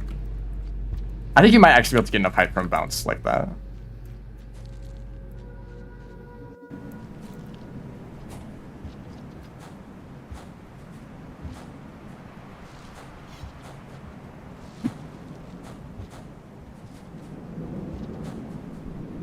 I guess if you built a sculpture of a boat that was never intended to be used and it only as something to be like showcased in a museum, would that not be a boat? Because like I guess if you then put that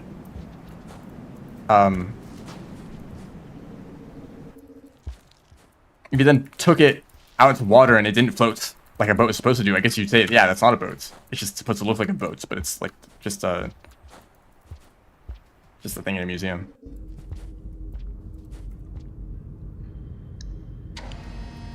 Oh, I'm gonna have to sit through dialogue. I probably shouldn't have done that. Well, oh well. I'll grab a neuron. I'll get this challenge completed. I'll just go down the bottle or go down the wall. I just read your message. Ship in a bottle. I guess that's a similar thing. We have a license to do these transplants or not?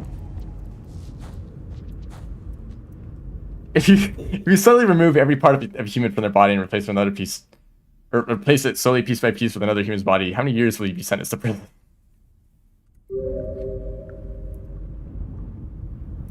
I'm going to eat most of this popcorn, but I want to eat one neuron for glow just because. Oh, that's what the license is for.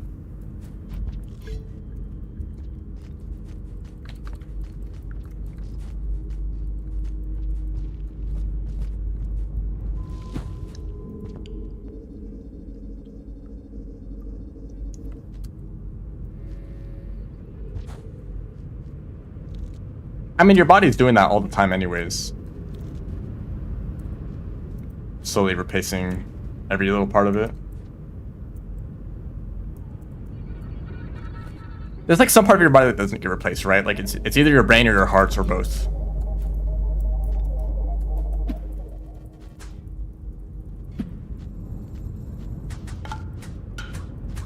Or maybe something else, I don't know. Hi, Pebbles. Oh wait, you're not gonna kick me out. Or you're not gonna say anything because this is expedition mode. Thank you.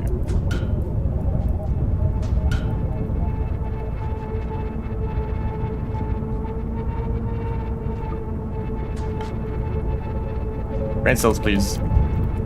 I don't have any of my own.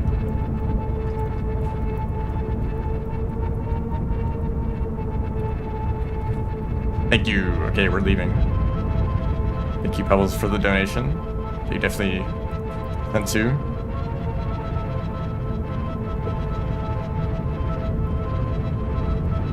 What was that in my stomach? What? Hold on. Oh, a bomb. Because I wanted to have a backup. For, well, shoot, I just spit the neuron out. I dropped the neuron. Did I swallow the neuron? Why am I stupid? I'm just gonna take an extra one just in case.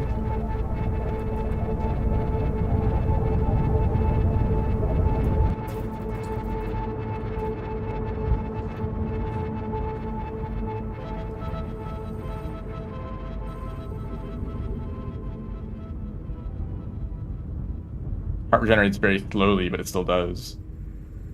Bones can accumulate things over time. Well, if you it's like swallow a piece of metal and it just like stays in like somewhere in your body for like your whole life, is that really part of you? Is that part of you?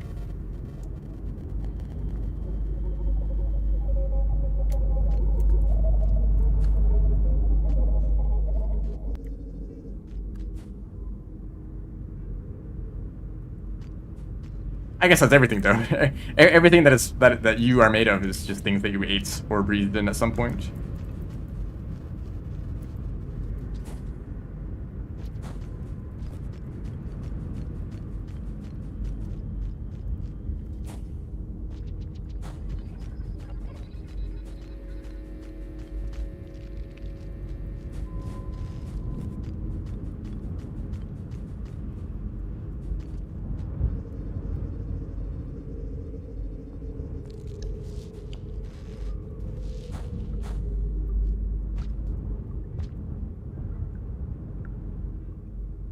I didn't swallow the neuron. All right, I have a backup. I mean, I have breakfast.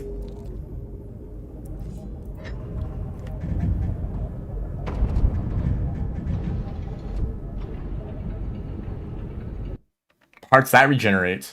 So basically, whatever is described by your DNA.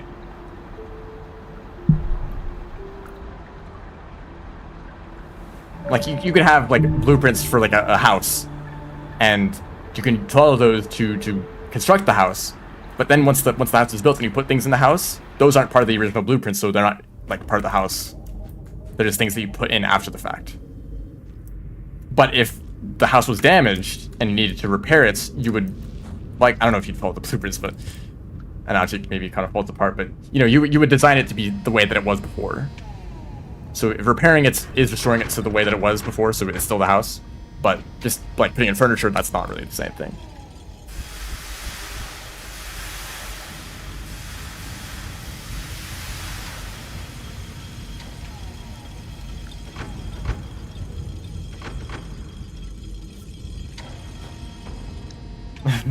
Flies that live for like 1 hour. Yeah, are they really alive? They're not trying to recover their body. I mean, maybe they are, I guess. I don't know. 3 things to carry to moon? Do I? I have a neuron, I have a pearl. And I have another pearl. If I want to go to Chimney to pick that one up. I guess I'll do all 3 at once, right?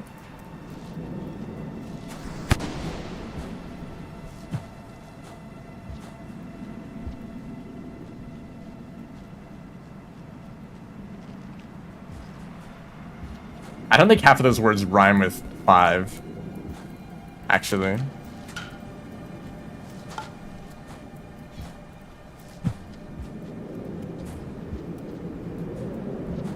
Do you, okay, I have a question for you guys, since you watch speedrunners, aka me, and maybe other people too. But is it strange for someone to use movement tech in a casual playthrough? Because if I'm doing a speedrun, I want to use movement tech to go faster for the speedrun, right? But if I'm playing casually, I don't need to go faster, but I still use movement tech, right? Because I don't think there's anything weird about that. But I've seen in some videos, like there's a video of like a meadow play, co-op playthrough between like a speedrunner and someone else, and it's kind of a casual context, but the speedrunner is still going to do speedrun tech because they just do. And like comments in the video were like, it's funny seeing movement tech done in a casual playthrough. Like, is that really strange? Because you know how to do the movement tech, you might as well just do it all the time, right? Even if you're playing casually.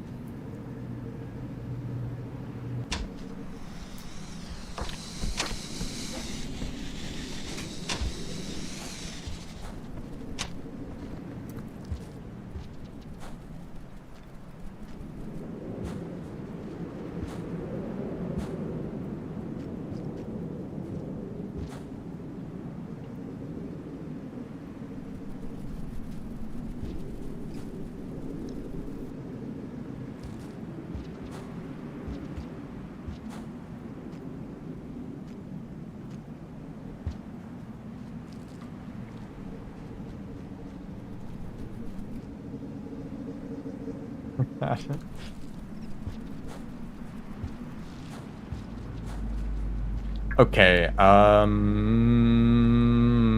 there's a decent chance to die in Chimney. Wait, is there something that I'm missing here?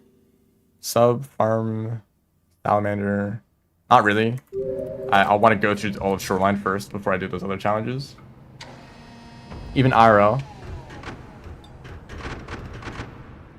Well, if you're like a competitive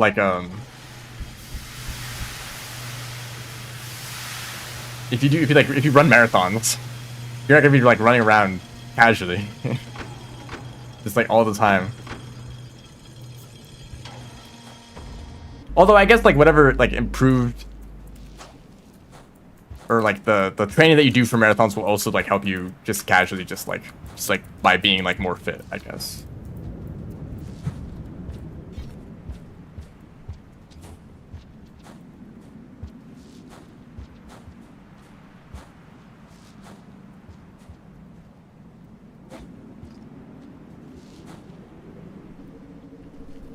Passage? Oh, I could passage. I forget passages exist. Sometimes. I only passage when I don't want to do movement. Like, if I'm having fun just moving around, I don't ever want a passage. But if I'm like playing Gourmand, I'm like, please, more passages. I'd like 50.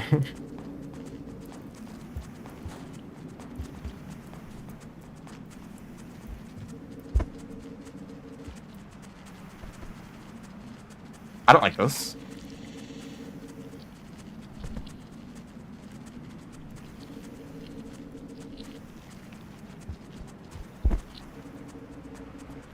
That's my my indicator for like if I'm enjoying the game or not. Like sometimes when I'm playing Watcher, I'm like, I wish I could just passage out of this region.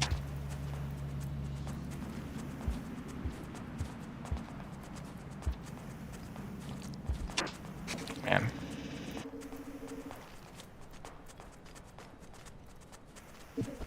Oh, that was just a swarm of bad flies. This is not good. He moved.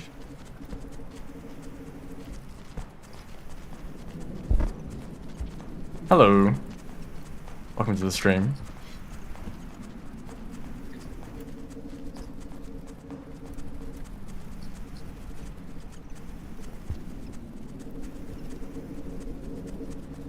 I guess actually what would make a difference between like playing casually and playing like I guess like in a speedrun setting is like karma caching, for example, is faster in a speedrun, but it's boring and slow, right?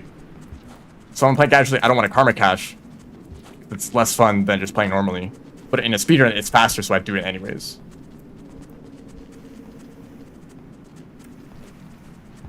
Okay, I'm playing a stealth game right now. I mean, that's what Rain World always is. If you're really at the bottom of the food chain.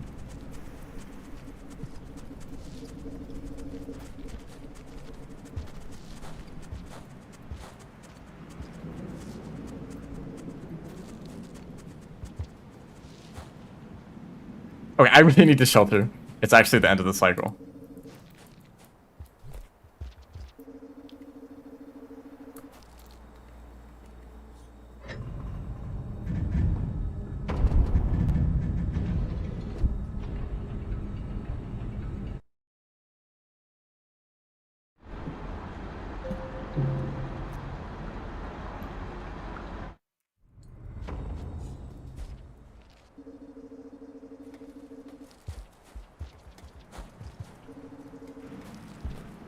I really put in 3. By the way, when I generated this bingo board, there were like 5 challenges to bring stuff to Moon, and I changed some of them. I'm like, I guess I changed enough of them, but I left in 3 still.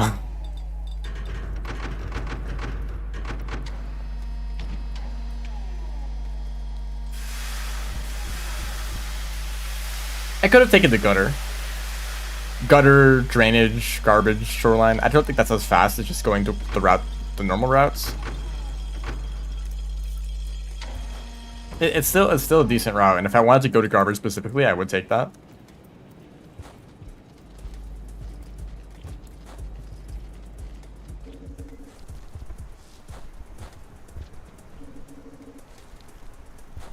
No. Okay, I gotta do this again.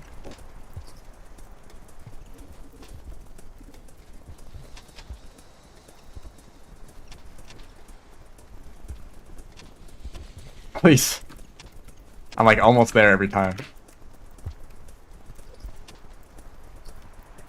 There. Oh, come on.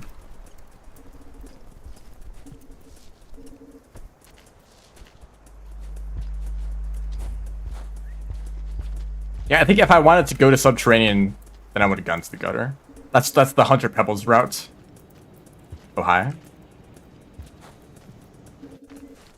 Please don't stab me. I'm just a little guy. I'll be taking this path.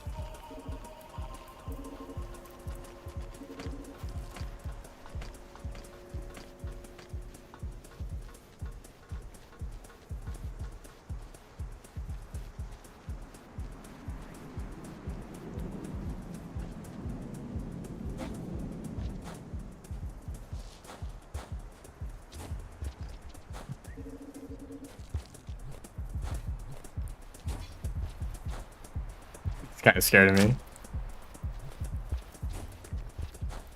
Dude, just I'm going in this direction. You can just take the other path. You just walk to the left. Goodness. Okay. Shaded should be chill. I'm glowing too.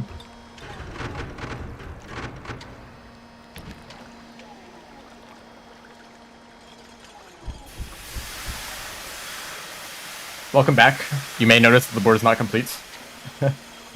maybe one of you can ping the, or maybe not ping, but just ask the other bingo players if they want to join, and we can get the second round done as fast as possible.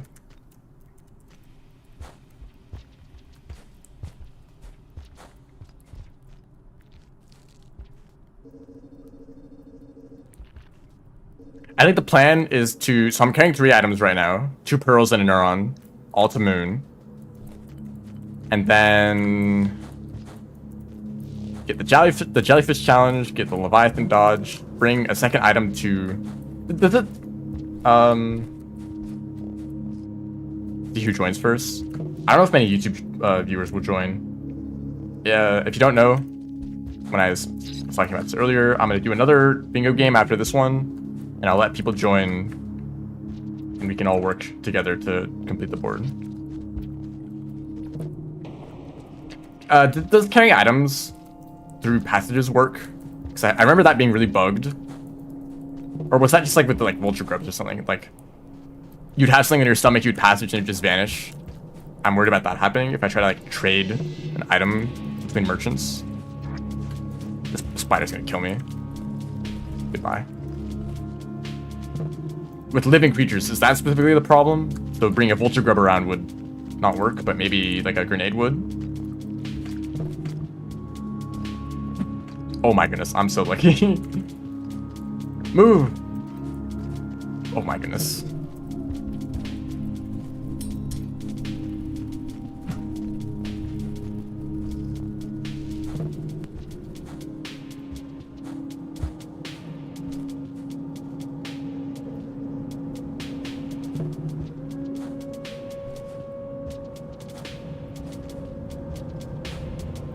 Blackout, yes.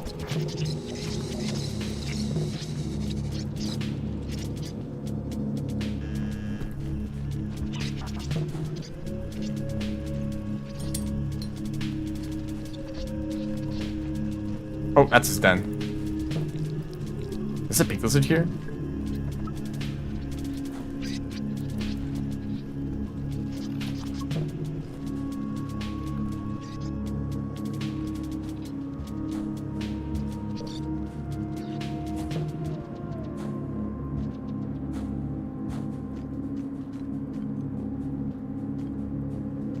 I did die in Skylands like 3 times, so that did contribute to this taking a bit longer than I expected.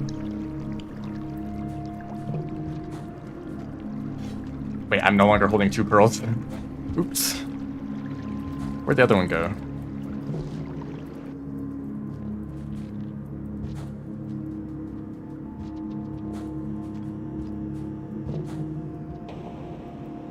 It's exactly where I left it.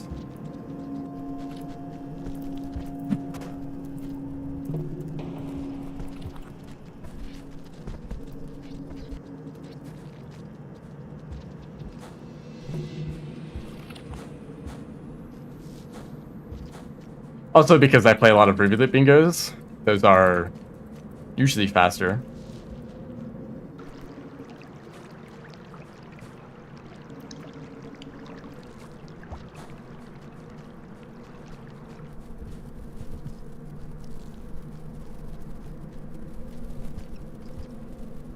We can play Rivulet for the next one.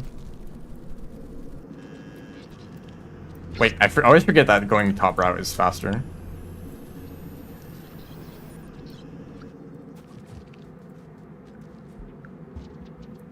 Hello, welcome to the stream.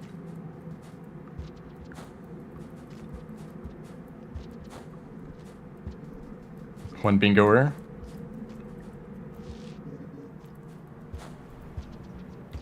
It'd be really nice if I could carry a 4th item. Trade with a merchant, grab another item so that I can go to garbage waste right after shoreline and complete that goal. I think what I'll do is I'll just take an item and then passage to farm raise. What would I need to do for farm raise? Echo and Noodlefly unlock, and then go to sub after that. Oh, I think to take the deer. I don't know if I want to do that. Maybe I go to sub immediately from shoreline, and then passage to like outskirts. Have I gone to outskirts? I think I've only gone to industrial actually. Yeah, sub merchant is also very far away. Routing could have been better.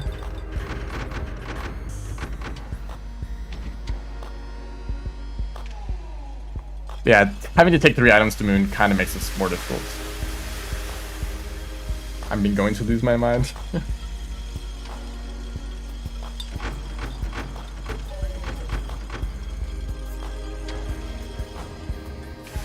Surely I won't die to Leviathan, right? Right, guys? Right?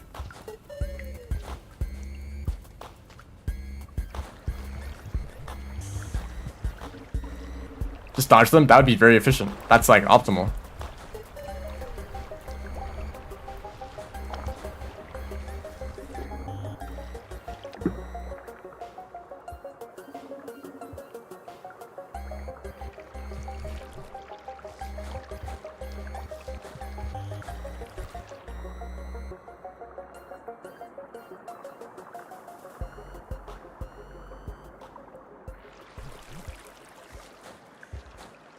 I don't want to be gatekeeping or anything, but are you really a Rainworld YouTuber if you're just getting to move for the first time?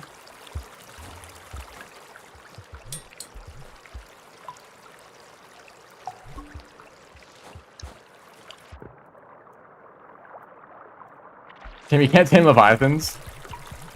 You know what I find funny about pets? They're usually a lot smaller than us. Imagine having a pet like rat. And you have a pet rat and you get like you like form a bond with each other, but like this rat is like tiny compared to you, but I guess it just doesn't care. It's like, oh, this massive thing is like taking care of me. I guess we're friends now. First Rainworld playthrough is yeah, but you gotta at least like get through all of Downpour before you're a real like Rainworld YouTuber. If I oh no, oh they're leaving, I think. If you do like one playthrough of the game, just one time, I don't think that counts.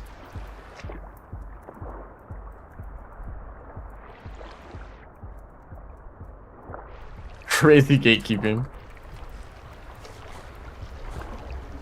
Are you really a Rainworld speedrunner if you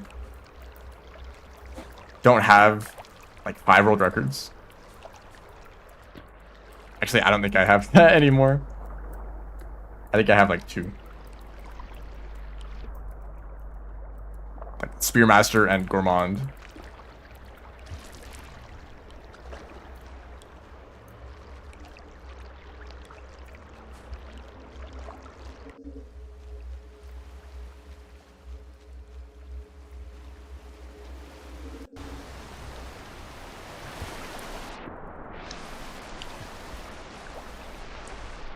You're really a speedrunner if you don't gatekeep.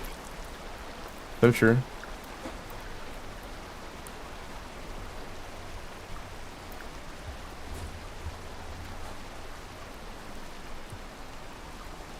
Dude, that's like a Slug King tech.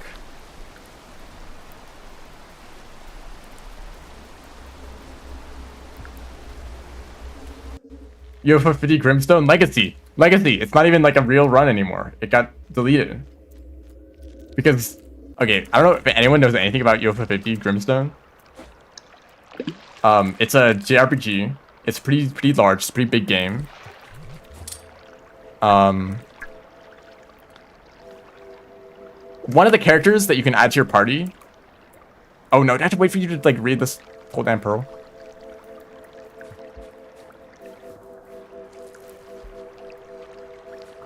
Oh, the tech.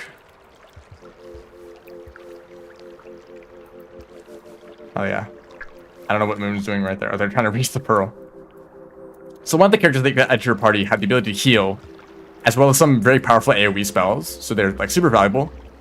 But there was a bug where you could if a party member died, you could heal them and it would revive them.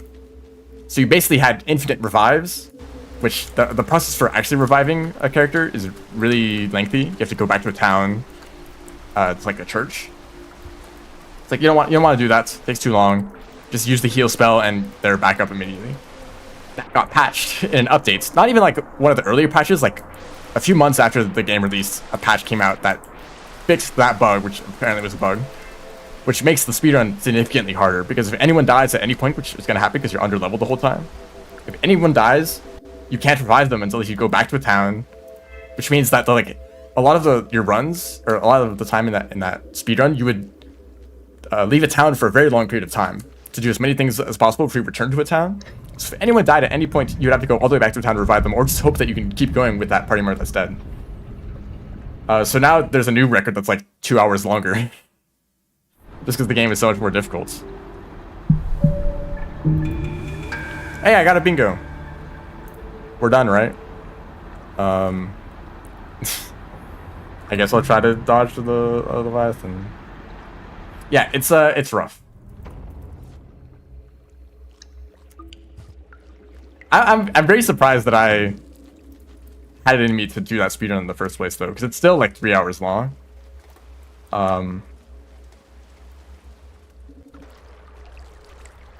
It was a kind of a situation where like Grimstone was such a daunting game to speedrun that no one wanted to do it.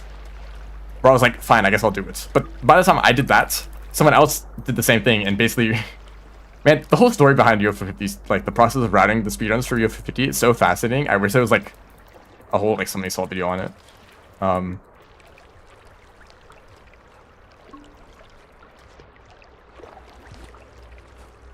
But some person just showed up and they're like, hey guys, I got like a 3-hour run, which we all thought wasn't possible, and we thought they were cheating. But then they posted like a 2 page documents on their entire routes and like every little detail.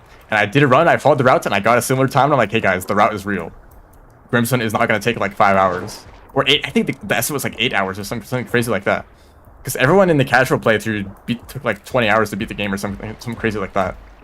So we all thought that Grimstone would take forever if you're trying to speedrun every UFO 50 game. But this person just showed up and like cut the time down by several hours. And then I actually ended up doing a run that was faster than their time because they couldn't record their runs. They had to like borrow someone's like computer to do speedruns or something like that. So like, fine, I'll record the run, and it ended up being world record. Any jetfish?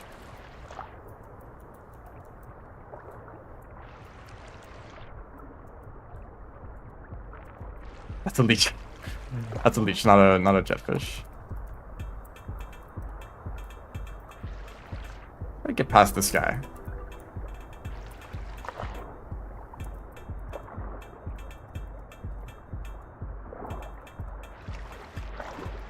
Like, imagine the challenge there. You're given 50 games. All of them are the same length. Some of them are quite small, little mini games. Some of them are like full like JRPGs. Well, not. It's still like on the small side of JRPGs, but it's sizable, you know. Imagine you're interested in speedrunning all of them in a row. How fast can I beat every game in this collection? Obviously, that's very daunting on its own. But if you have a community of people who are also interested in doing speedruns, because you're all fans of Spelunky, and Spelunky players are insane. So you have like a whole team of like people who are interested in doing speedruns who can help with the process of routing out 50 games. And you have like a really fascinating process.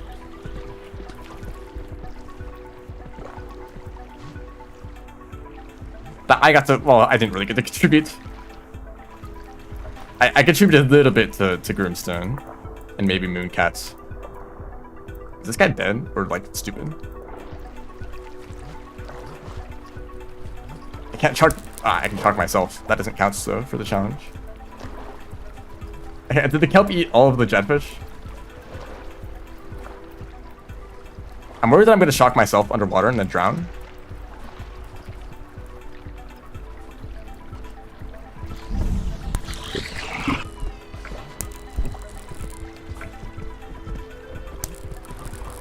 This works.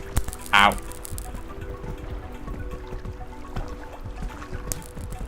Vulture is still stunned for longer than Lorcat.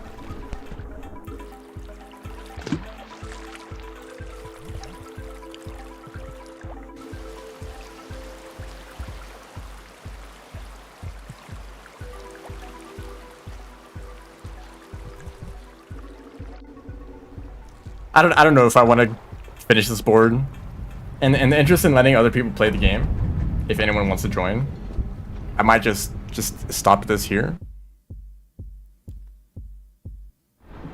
I did get a bingo, so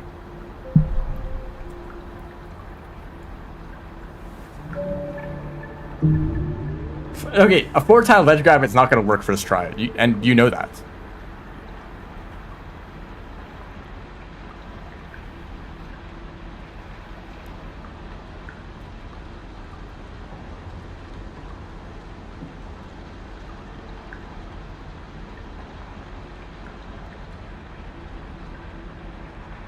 I think I will probably stop.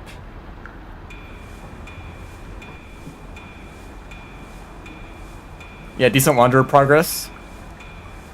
I need to get like outskirts, subterranean farm raise, drainage. That might be all the ones that I'm missing. Like this goal tends to take like 10 minutes to complete. You think like, oh, just go to shoreline. There's always the Leviathan. There's never a Leviathan. And sometimes you can't even find a jetfish, and then when you do try the challenge, you might just die. I mean, it takes like 5 minutes for the Leviathan to show up at the start of the cycle anyways.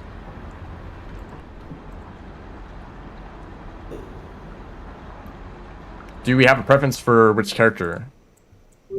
Because I would like to play Rivulets, or like Rivulets, Hunter, Monk, maybe even Spearmaster.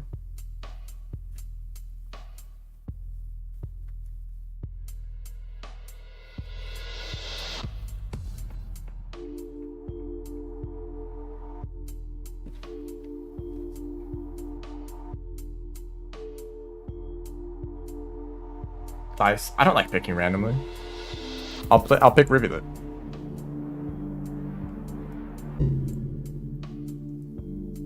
Actually, no, I'll pick Spearmaster. I thought about it, I'm like, you know, I kind of like the idea of playing Spearmaster.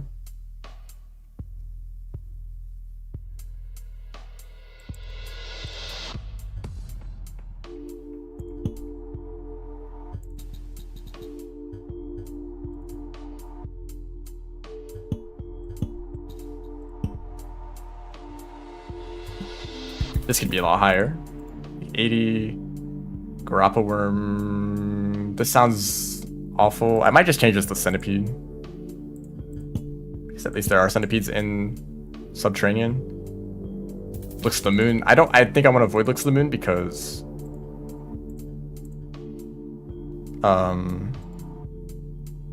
huge. It's a huge region. The fast finger again shoots the Spearmaster. Look. I don't think it'd be that bad. Just like stab things a bunch. Mod packs is required. I'll actually disable that. I forgot. I have like mod packs. I might have merge fix on. Does that just change instantly? Yeah, try joining again. You don't need to get any mods.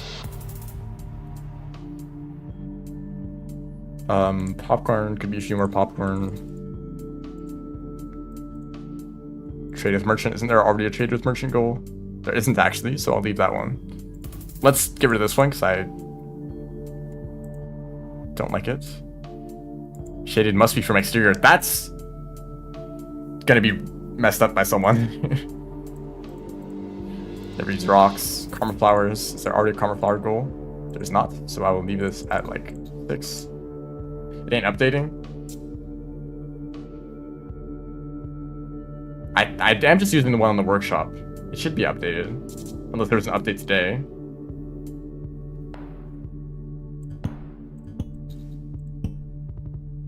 See, this is never gonna happen. Chieftain.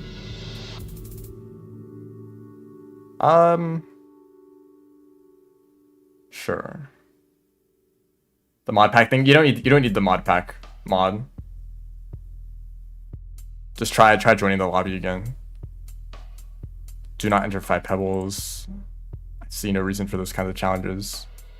Store colored pearls in 5 pebbles would be really annoying.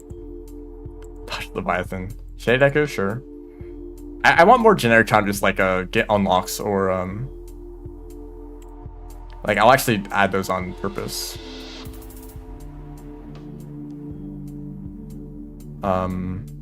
Pinning creatures to walls feels fitting.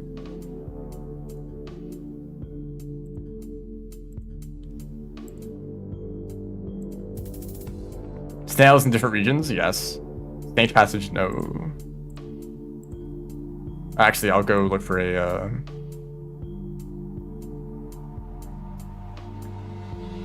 where is this?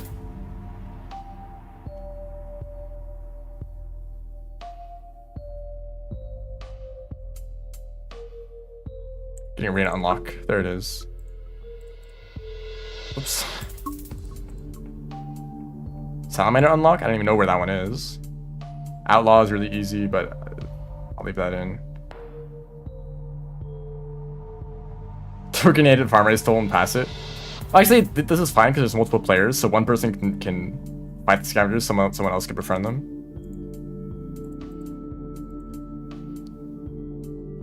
Shade Echo, that's already a thing, but I'll grab another Echo. Here, Echo, how about... That one's fine. Martyr, no.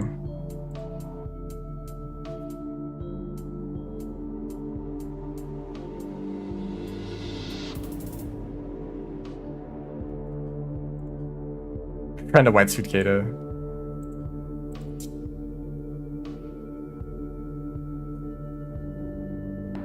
Is this possible? As Spearmaster, probably not.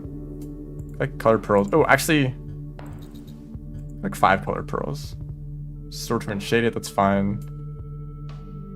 Steal from a scavenger tool. I'll actually put this to 2. And someone can maybe do both of these at the same time.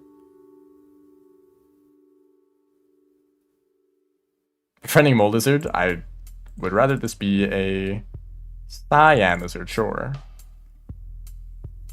Change one item between merchants. There's a lot of scavenger goals. Maybe I want to get rid of one of those. A Chieftain is already here. So maybe change this one to like another arena unlock. Garbage Waste Safari unlock. That one's in a funny spot, so I'll leave that one there. I think this board is mostly okay. If anyone has anything to say about it, do let me know.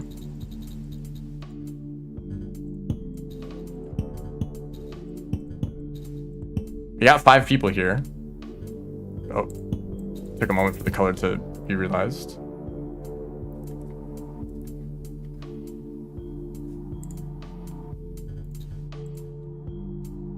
Can I set this to a... Oh, this is always a creature, never mind. Change color, dude. That's a funny thing to say out of context. Change to the correct team. It doesn't feel like it. Oh, is there a cap on the number of players that could be on the same team?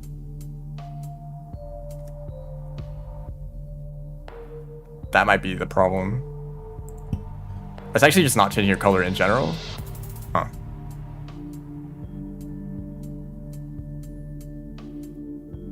You could try leaving and rejoining. Yeah.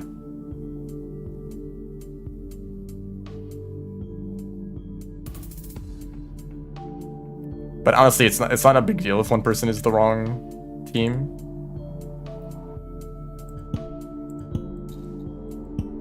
There we go. Oh, doesn't this suck at Spearmaster? You have to do it in Subterranean? Maybe I'll leave that in. Are we ready to start? Is anyone else trying to join? I don't think so.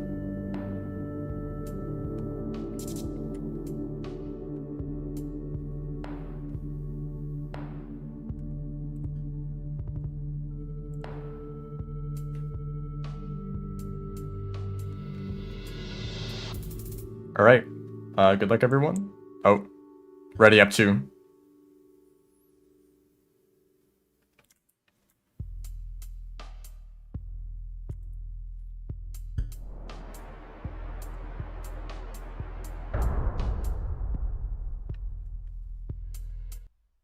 This might be really fast. This might actually it's probably gonna like be like one really annoying challenge left at the end, like the Leviathan dodge or like scavenger toll or something like that. We are in, is this industrial? This is chimney. Okay. What do I want to do? I want to just stab stuff. Maybe go for points. Board button is the same as jump. Every time you're jumping, the board is changing. You could exit and change the keybind and you'll still be able to join back, I think. Okay, I mean, I should try to do some challenge that's really out of the way and difficult. Like I could go to Subterranean and start working on that. So maybe I could go for looking for pearls.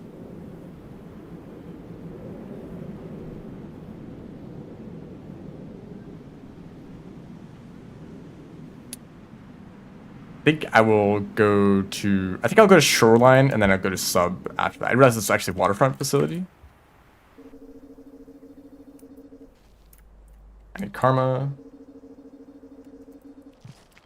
Waterfront facility and past garbage waste. That's fun.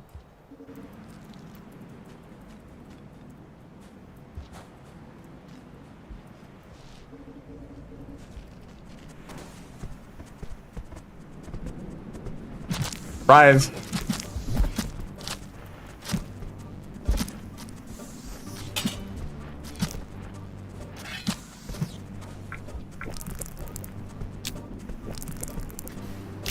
Loving the vultures that are just chilling. I could try befriending a cyan. I think you can use a blue lizard, right?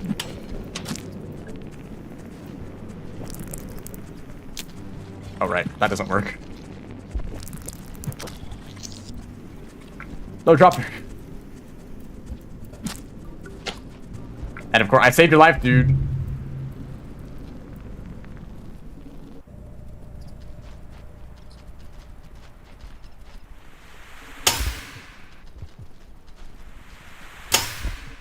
It's like, surely that's not gonna happen.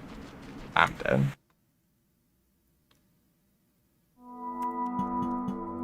Try not to accidentally passage, by the way.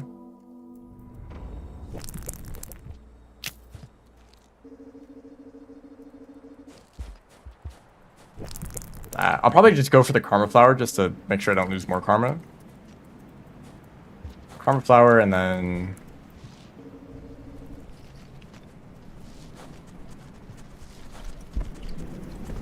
I guess I'll kill you.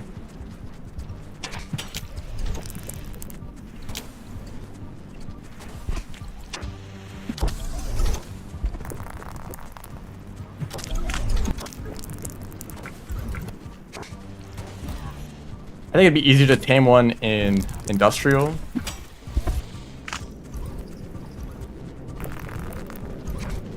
This is where I want to go anyways. Can I please hit you?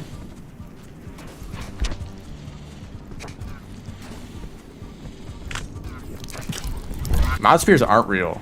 I'm convinced.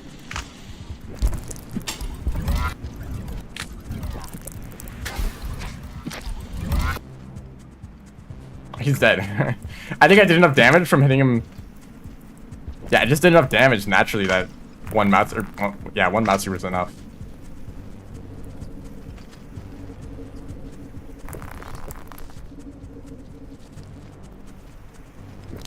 Eggbug is very good.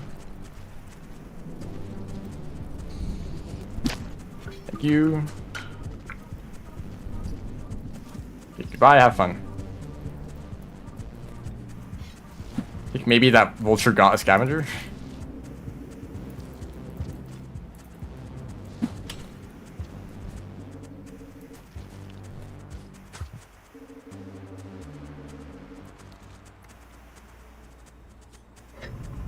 I can carry this vulture grub with me. I only need to go through 2 gates. So that could be done pretty quickly.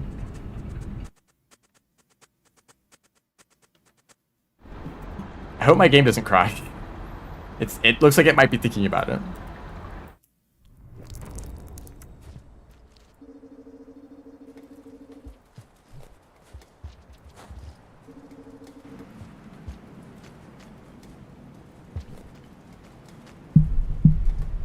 Oh, someone got a lot of points. Outlaw. See, rocks tend to be useful. You were that. He was so fast. I was about to. Oh, freaking passage. Alright, this is gonna take a while. Bit of a difference. Oh, exiting out might require you guys to join back. So if you get to a shelter, just exit the lobby and rejoin. Thank you, passage.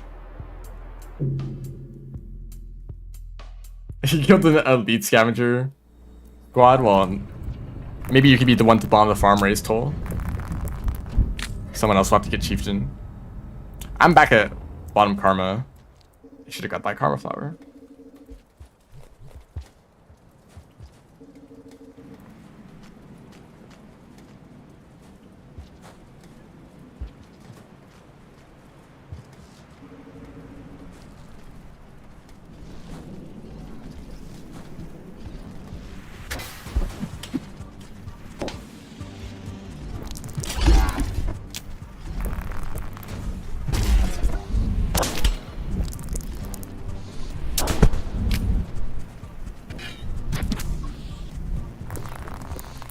I didn't expect him to be ready that soon.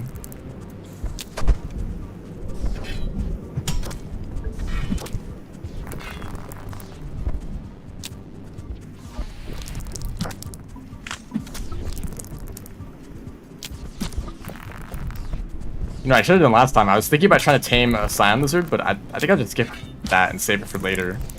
I can just grab a Vulture Mask right now. Make all this a lot easier. Yeah, it's healthy. My goodness. Thank you.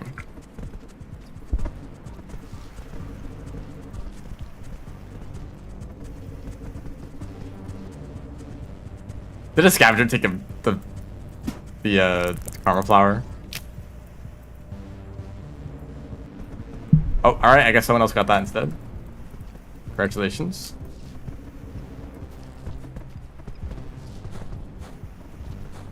Yeah, Cannon Spearmaster. Spearmaster if Seven Red Suns actually did it correctly, I guess.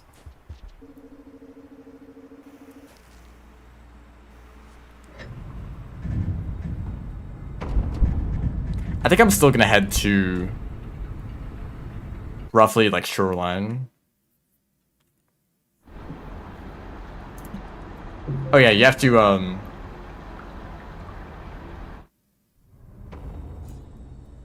if the goal is not showing up, you might need to leave and rejoin because I exited out.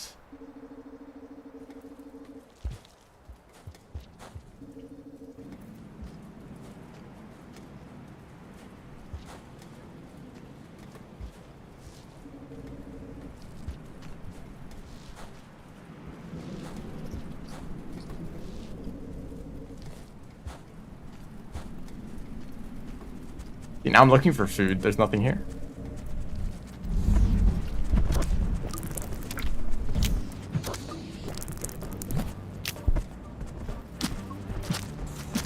See, injure them a little bit so I can stab them for free. Okay, they're just gonna run away anyways. I almost died. Thank you. One more actually. Just stay right there. I knew you had it in you.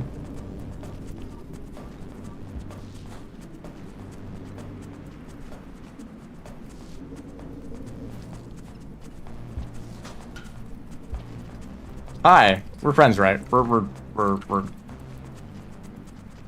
working together here. See, I gave you a spear. Goodness. I didn't want to give him my mask accidentally.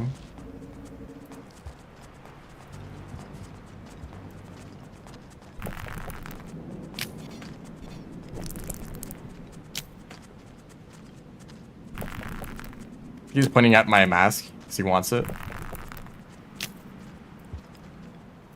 Infinite spears. Just for you. I should be able to shelter an industrial now, just to be safe.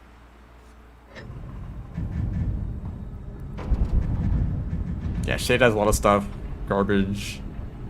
I might just take the garbage connection from Shaded, because then I can grab the Vista and then just leave the region immediately because there's no reason to stick around. I think that's a good option there.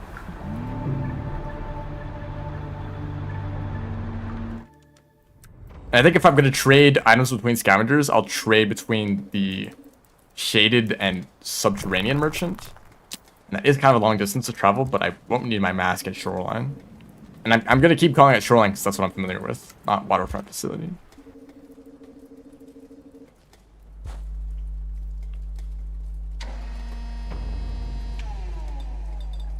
And I guess I'll work on Hunter because I just happen to not get any popcorn plants. So maybe someone else wants to try to go for that goal.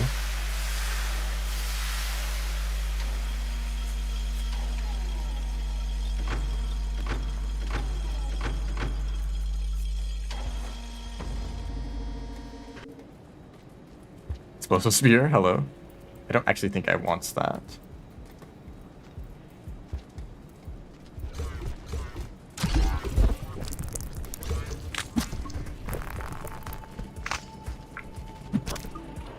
Nice. It's good when you pin them, because then it's an extra free hit, basically.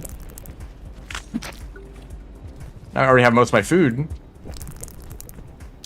So I'm going to shelter again. Rip. Shelter again, I need more karma. I need a lot more karma, but I have most of the food already. I can quickly grab the Industrial Pearl just to have it. Just to contribute to that goal, because I think I'll be going for that. Because I can grab this pearl here. There's a bunch of shore. Well, actually, are there a bunch of shoreline? They might be moved around a little bit. There's someone sub. Go to like drainage after sub, maybe.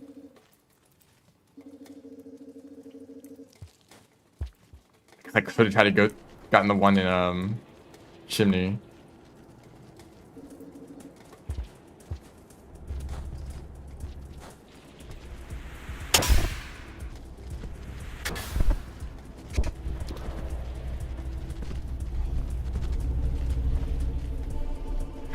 He was indecisive.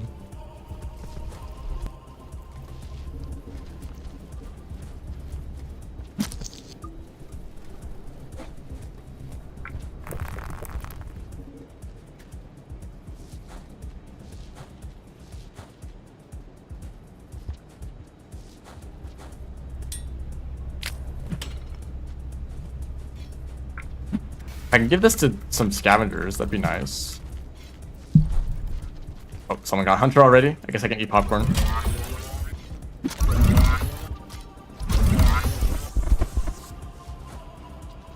kind of progress that you can make if you don't die like 5 times at the start.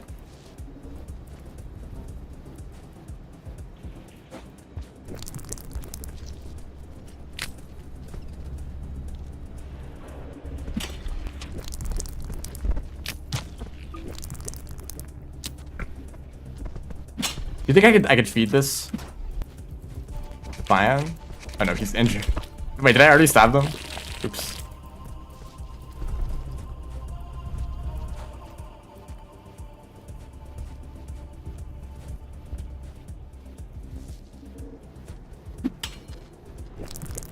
Shit!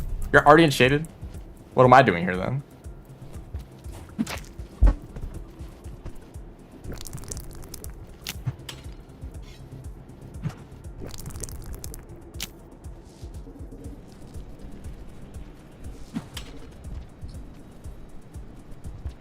Ah, I don't have a appropriate anymore. Well, actually, I do.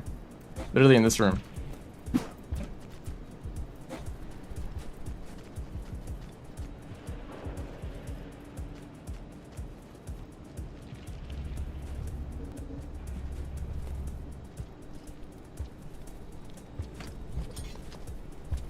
See, we're friends.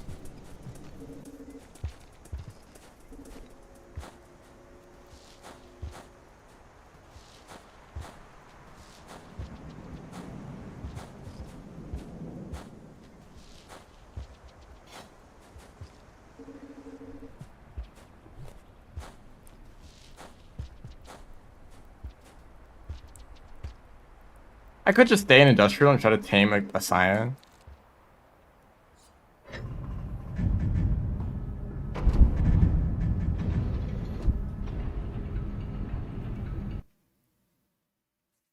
I don't know if we're trying to be strategic here. I'm sharing my strategy so that we don't like try to work on the same strategy at the same time, or work towards the same goals at the same time. But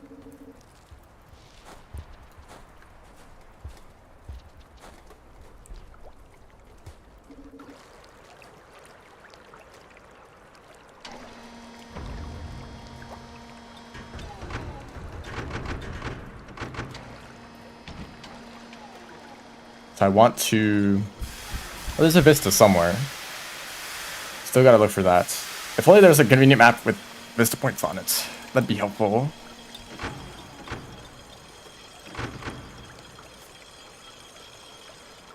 Ah, yeah, it's not on the interactive map.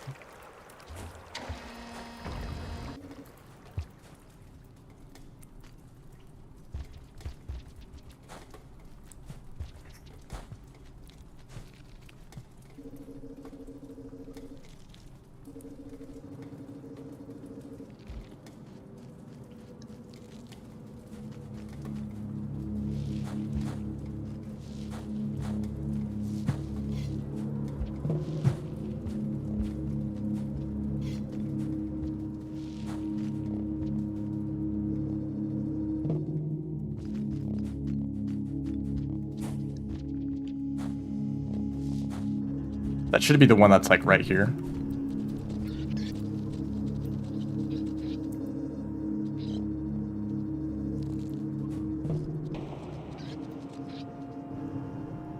Oh no. Isn't the vista point like in this room? Or is it like in the area down here?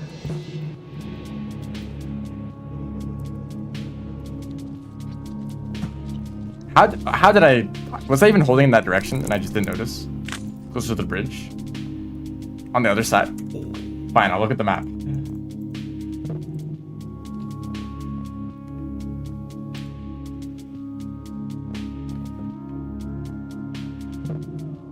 No, it is in that room. The water one.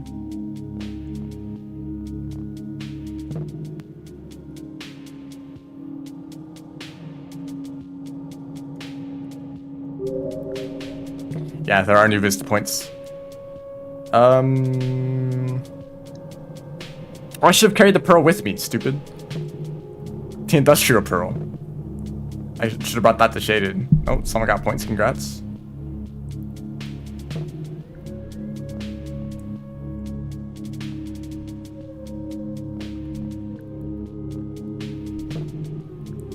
Killing spree. Shaded Citadel. That's annoying. That's just a skill issue. Maybe I go to Shoreline and I can... Well, that's kind of a weird...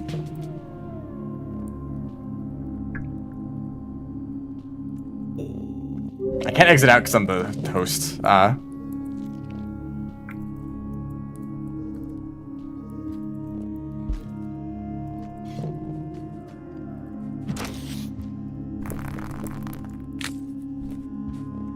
Oh well, maybe someone else has a pearl to bring to Shoreline or Shaded. It's kind of a waste of a challenge.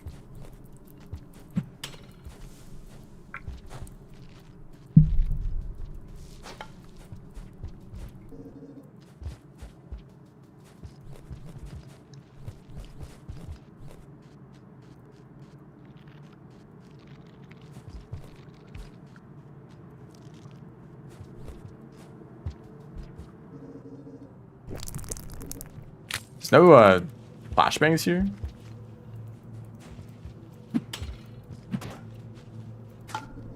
There was a spider there. Just can't see him.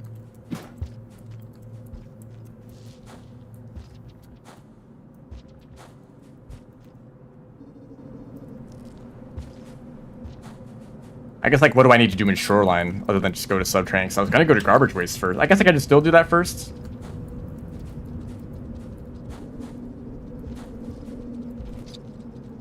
if I can remember where the garbage waste connection is. It's kind of out of the way. I also need more food. Speaking of food, they actually give a full food pip. I'm surprised that it's not like half a food pip or like a quarter. That's how most things are for your master. Like, oh, the thing that normally gives like 50 food pips for other creatures, yeah, it actually just gives like a quarter, just because it's Spearmaster. Creature specifically designed to be like very good at survival, I guess. I don't know.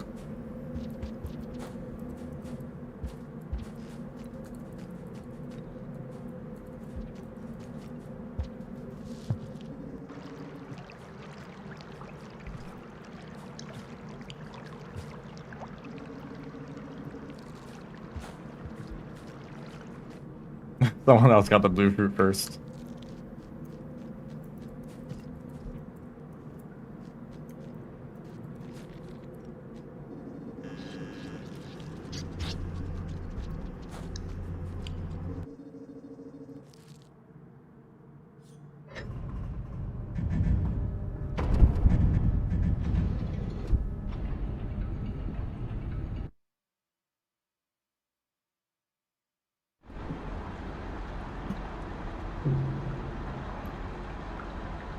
Elden Ring puts you to sleep. Elden Ring, huh?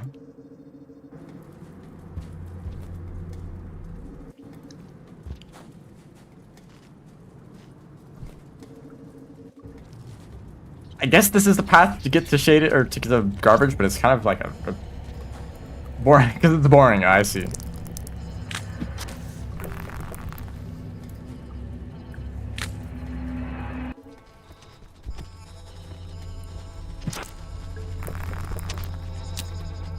Oh. I'm like, the mole lizard was gonna eat the lantern mice, and I'll be safe. Why aren't you scared of my mask, though? That's the real question. Wait, it's just totally the wrong way, isn't it? Oh no. I'm like one room away.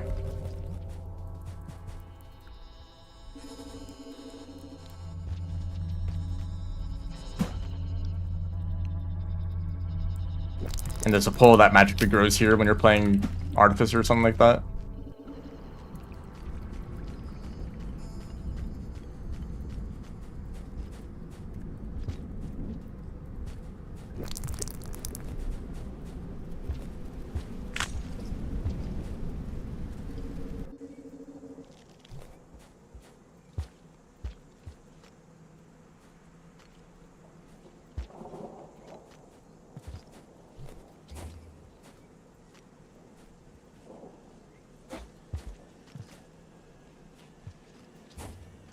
Free food?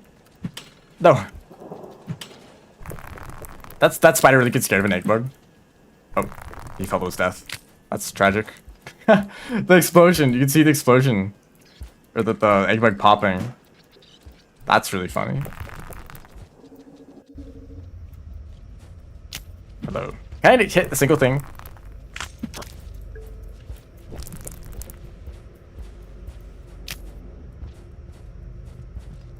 I would have had enough food if I got that egg bug.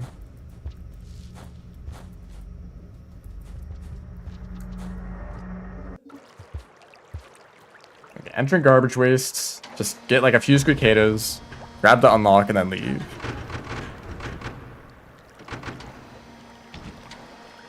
I don't think I should. I don't even know if there's a merchant. Actually, no, there is a merchant. Aren't they in a kind of convenient spot?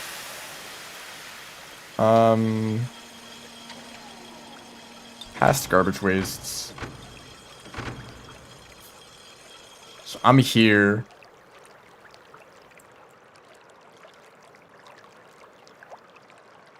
No, I'm not gonna bother with that.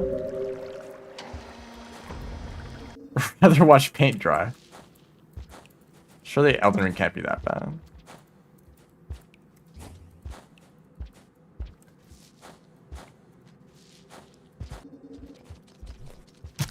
Thank you for your donation of nutrients.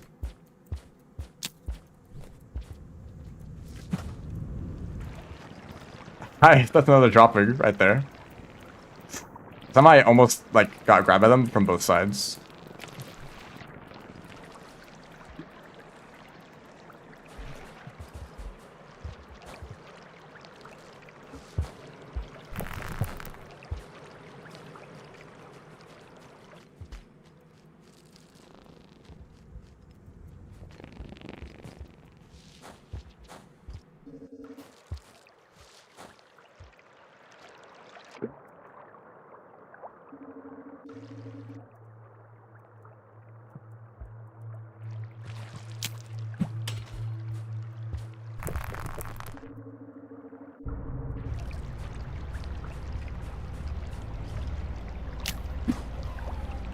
Really? Really? Do I need 2 spears? I mean, obviously I can just, like, dive a bunch of spears into the floor and walls and make this, but... There we go. I don't think I have a reason to stay in this region, and I think that if I did, I would die a whole lot, so I'm just going to leave. I need to shelter first.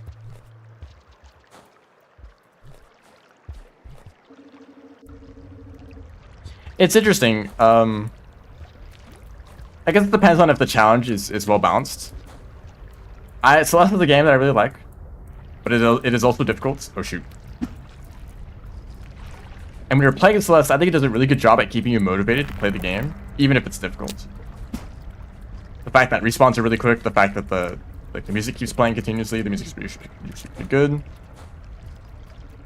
I don't think it's a drag to die a whole lot in Celeste and have to restart levels. But if you're watching someone play, suddenly it does become annoying. So maybe a streamer wouldn't mind dying like 100 times with Celeste stage. Then you watch and you're like, this sucks. So maybe Elden Ring is similar, but I've not played that game, so I don't know.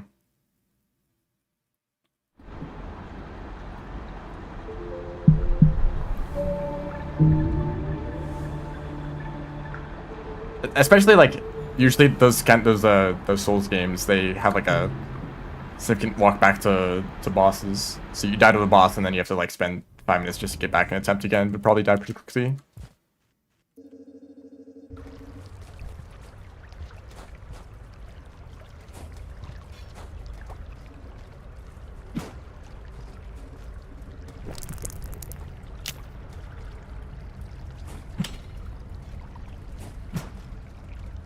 There's the shaded pearls, thank you.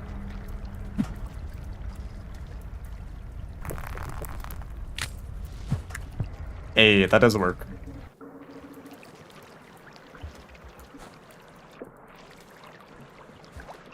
Ah, this guy isn't in the way again. Meanwhile, I'm getting attacked by like 1,000 leeches. Ah, shoot.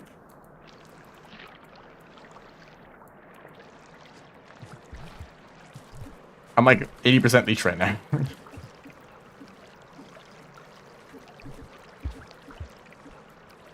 Who knows where the dropway went? Oh, there are even worse spots. Thank you.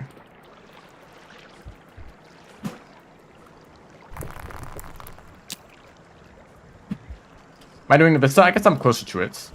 So yeah, I'll stay in I'll stay in shaded for that. That was close. There we go. I'm literally just trying to get the dropping. Is that a king vulture?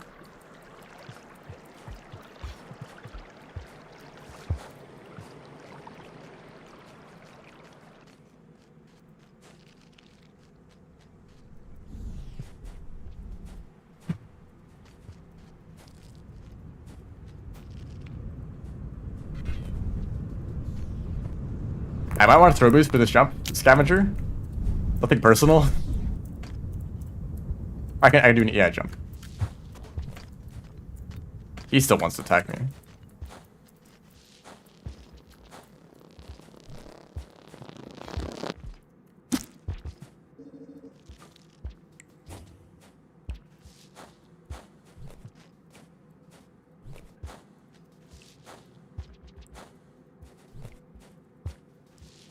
Maybe we want to think about a.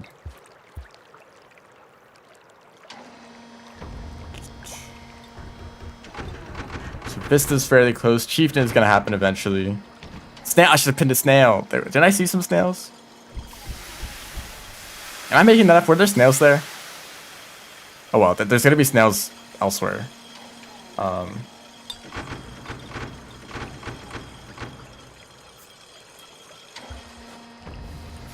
Almost done popcorn and pearls. That's nice.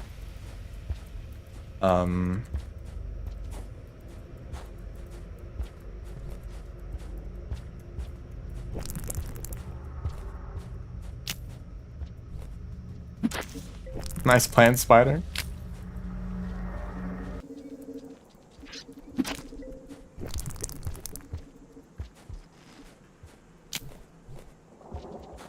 Did anyone here experience the what is it called? Elden Ring, like Night Rain or something like that?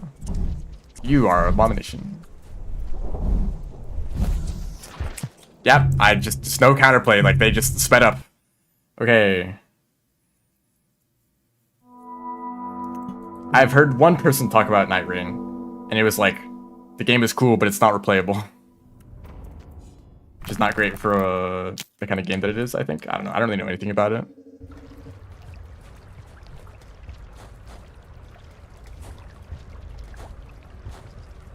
All I know is that if you go on Twitch, there's like 1 billion people playing it. Or at least were like a while ago.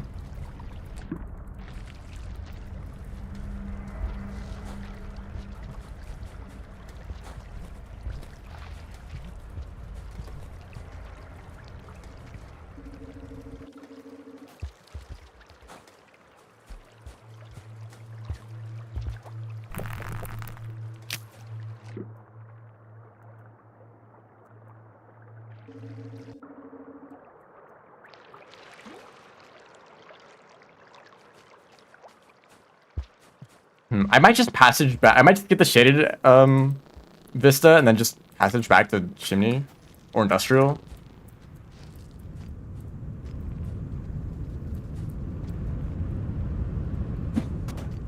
Actually, I don't know if throw boost is necessary there.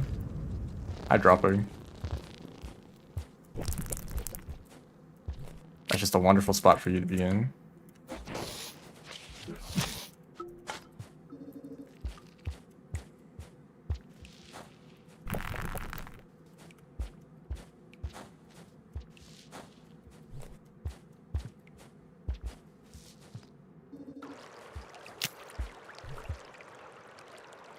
Industrial, I could get a Scion. Is that it? I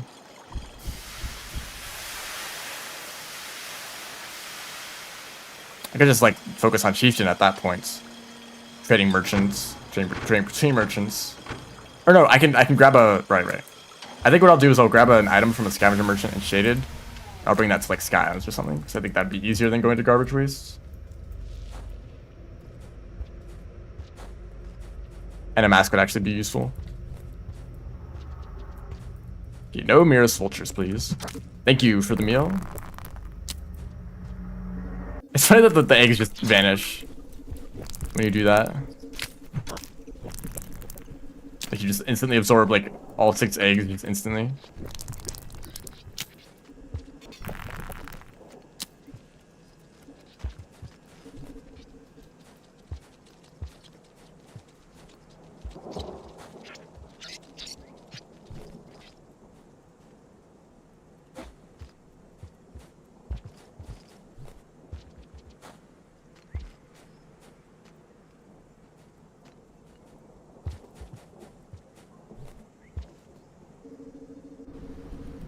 Centipede, aka a wonderful meal for Spearmaster.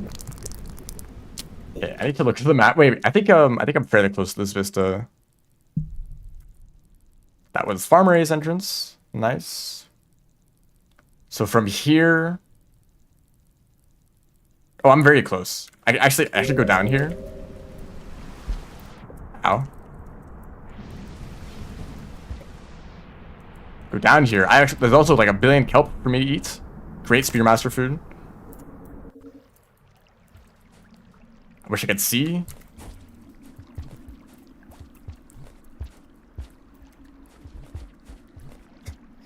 There it is. I don't even know how you're supposed to navigate. Well, I guess you normally have a light. Or just doing this. There we go. And I might as well shelter, just so I don't have to go through garbage again. And I can eat a couple for breakfast.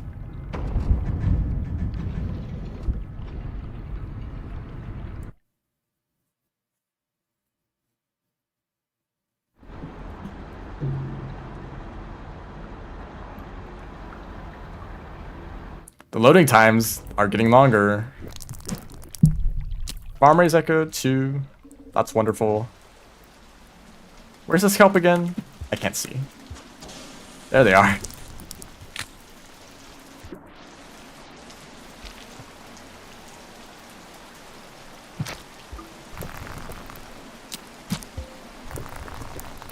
Ah, thank you. I can actually see the spears.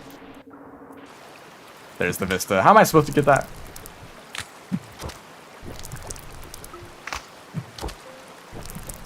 You want me to like get grabbed by the kelp or something? Wait, actually, is that what it's implying here? That's a weird vista. I don't know how to feel about that. It worked. But, like, what if I just missed the spear and just died?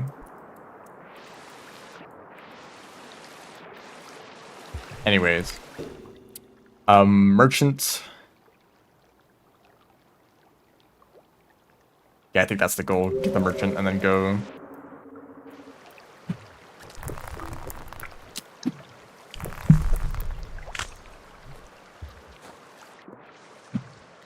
Yep, you gotta love that kind of spear throw that just misses the kelp completely.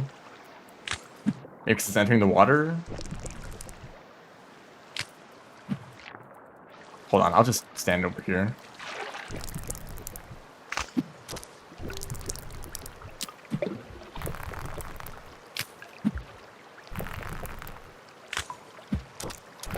The shelter failure? That's not great. I always have shelter failures turned off because they're bad for speedruns, but maybe I am missing out a little bit. It is a feature that is in the game for a reason.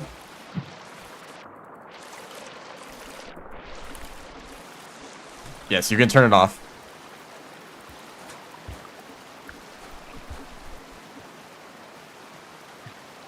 It's actually two separate things. It's the pre-cycle and a shelter failure. Shelter failure just means that when there is a pre-cycle, you can't enter the same shelter that you slept in. So it usually forces you to go to a new shelter. Right? You can turn that off so that you can't just stay in the same shelter, but it's still gonna rain, right? Or you can, oh no.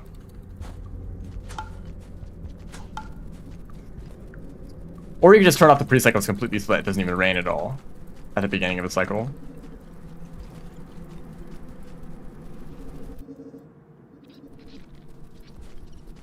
The garbage may stole infinite scav spawns.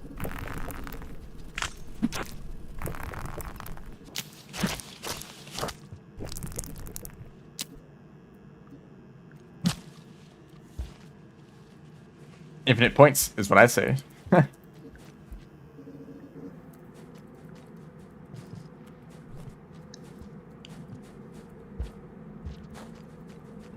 I should probably get rid of this mask because it's gonna make taming difficult. It's their stronghold. It is their house.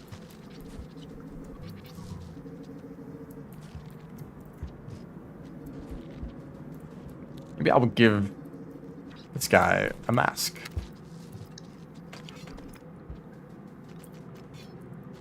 Thank you.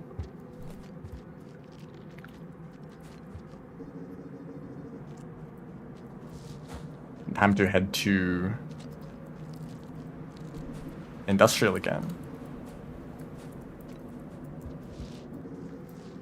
Why are you here? Hello? There's a kelp here? Yeah, I'm good.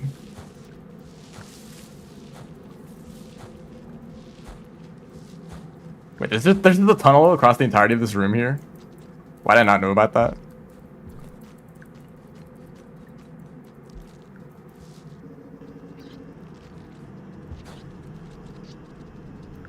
Wait, it's shaded. It's probably not that dangerous. As long as I don't... It's like only spitter spiders and like mirror soldiers that could be a problem.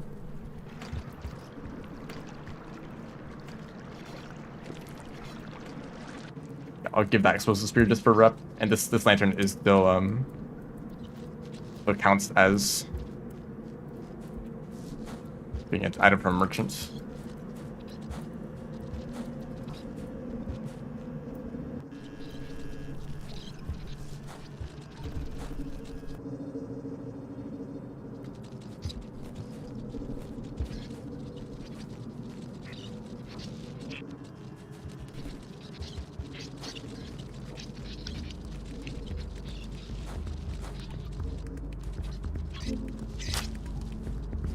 Nice music, let's go. That's a mole. That was close. I did not expect a mole in this room.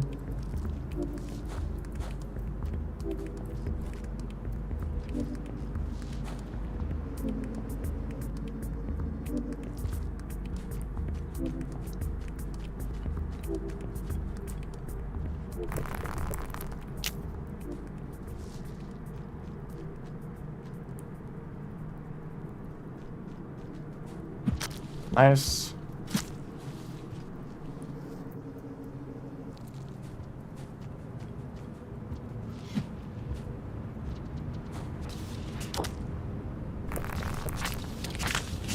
Oh, nice aim, dude. A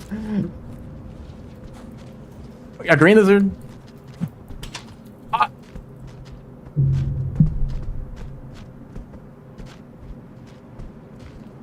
Really? Like, strongest green lizard ever. That's surprising. Do you want to maybe... Was that the same cycle where I got the Vista? Yeah, I should have sheltered way earlier. I did not expect the green lizard to get me there.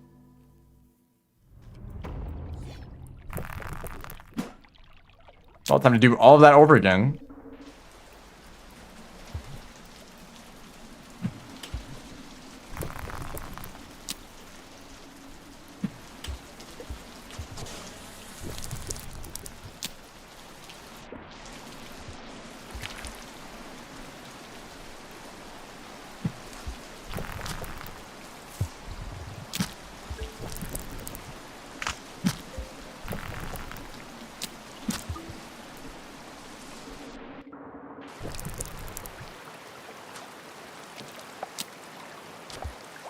Hit the kelp, or hit the bubble fruit.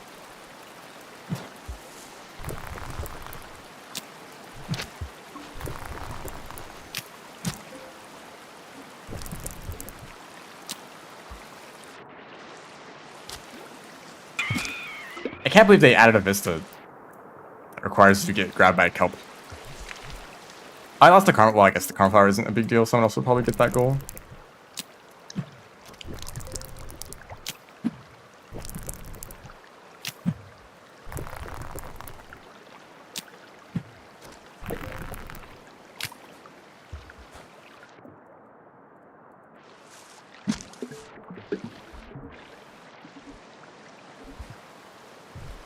Green lizard, really? Can you believe that?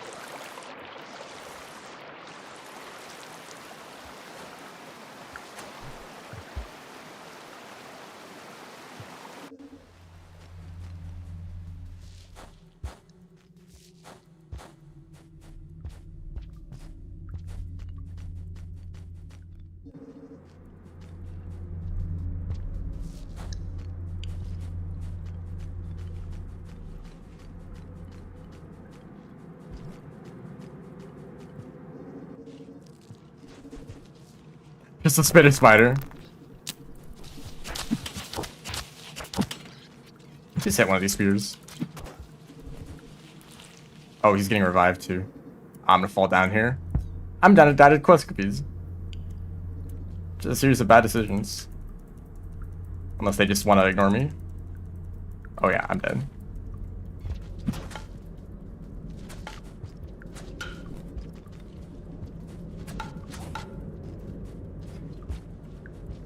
I'm somehow alive.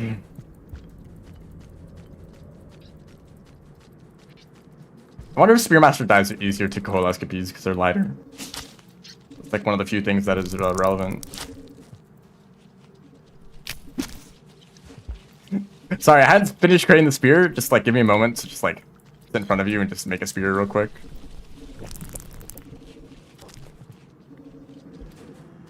That was all really bad. I should not be alive right now.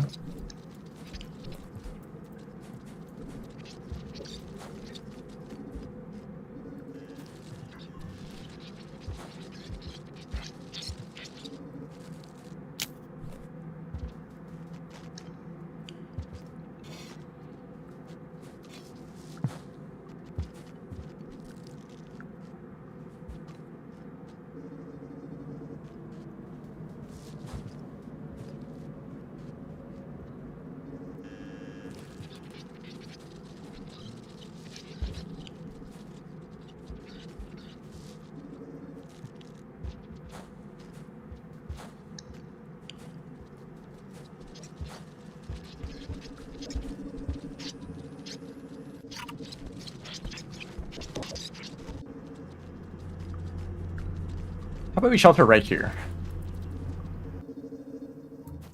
That sounds nice. I still have to tame a Scion. And ideally, bring this all the way up to Sky Islands.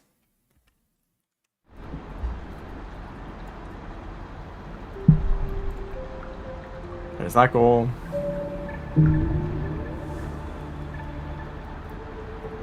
I might go to Drainage System after this. It really depends on what other goals are going to get completed. So I'm just going to, for now, I will focus on the goals that I'm doing. And then see what the other players are working on, and I'll just do whatever goal that they're not going to do. There's is that Steel from Atoll? That's a good one to get. And there's the pearls. See, there's already progress being made.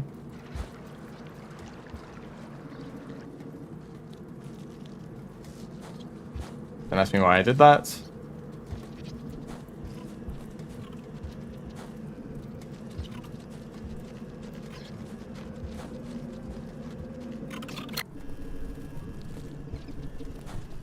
You can do Cyan.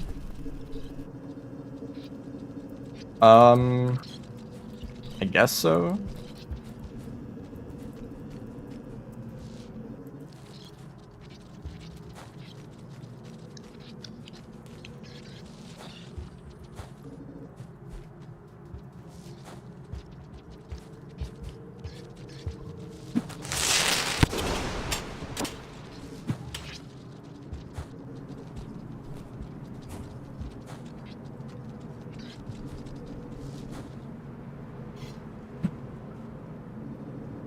Regular spiders are so funny.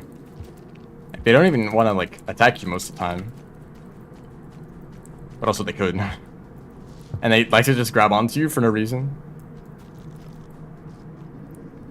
Yes, there are 5 players in this lobby.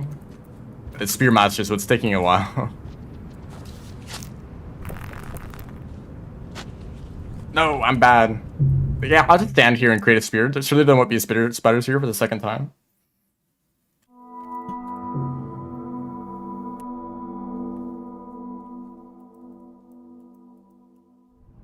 I'm just killer shooting right now.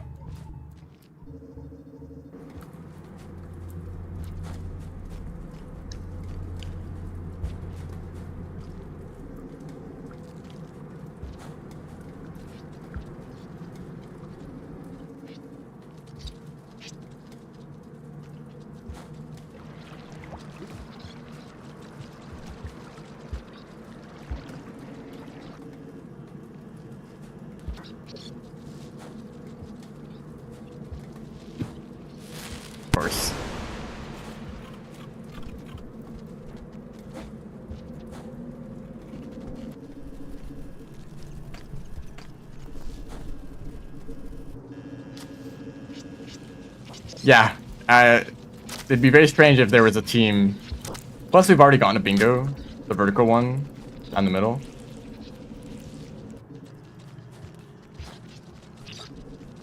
Would have already gotten that. So yeah, we're all on the same team. We're trying to complete these last few challenges. It's been rough for me because I keep dying. I really shouldn't be dying, but maybe some carrying items around the whole time. I don't know.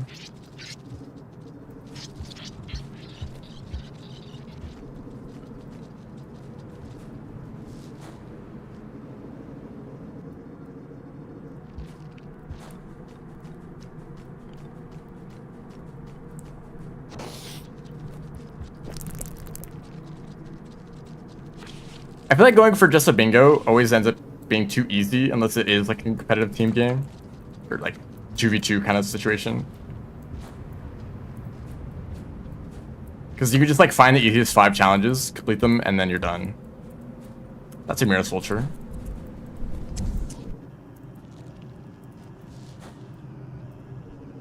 But that is an important skill if you're doing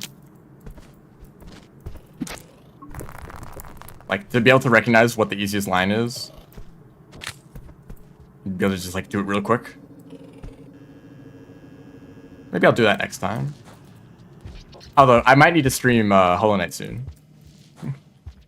That might be part of the stream schedule.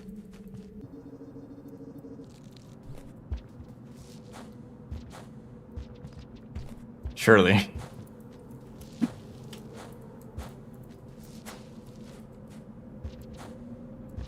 Oh wait, another explosive spear.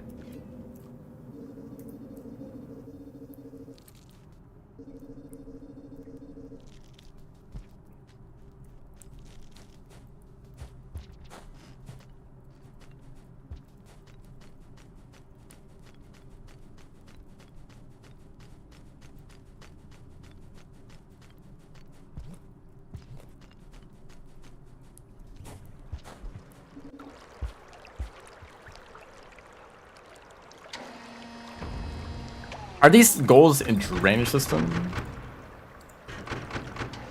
Yeah, salamander unlock and snails. So if someone wants to go to drainage system, or I could go to drainage system, but I need to go all the way to a merchant first. How about Ori instead? I'm sorry, I played both Ori games. I think they were both all right. They were the kind of games that I completed, and I didn't really feel like I wanted to do anything with them afterwards. Like, I didn't feel like replaying the games. I didn't feel like speedrunning them or whatever. It's like that was a cool experience, and then that's that.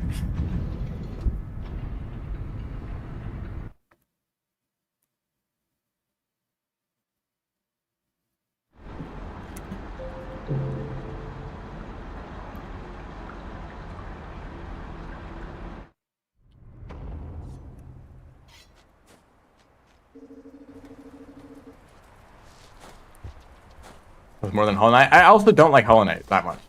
Although I don't even know how to think about it anymore, because I've probably watched more Hollow Knight videos than I've played the game. And most of my playtime in Hollow Knight is just in the boss rush mode. Because I think the combat is fun. I think the boss fights are fun. I just don't like the exploration. But the only reason I like the exploration is because I'm already so familiar with the map. So if I played the game now, I probably would enjoy it. But that's because I know like a decently fast route to get like all the items and dreamers. Is that what they're called?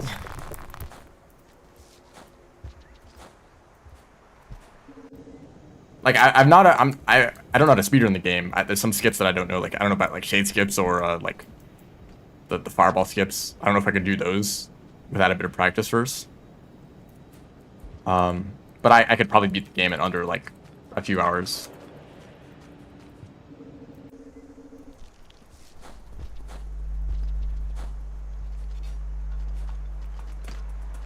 No way these guys are still aggressive. I've given them so much.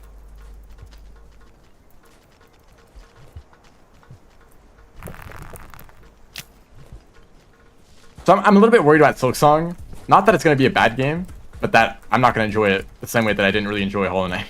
The thing is that when I think about Hollow Knight, I think about so many people literally calling it like one of the best games ever. Oh my goodness, that speaker killed me. That speaker did kill me. Okay, I see how it is.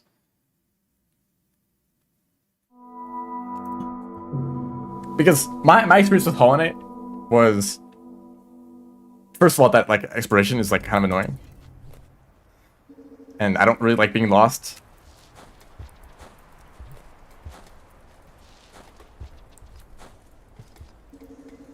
But then I like saw other people play Hollow Knight, and they're like, this is like a masterpiece, blah blah blah. One of the best indie games ever.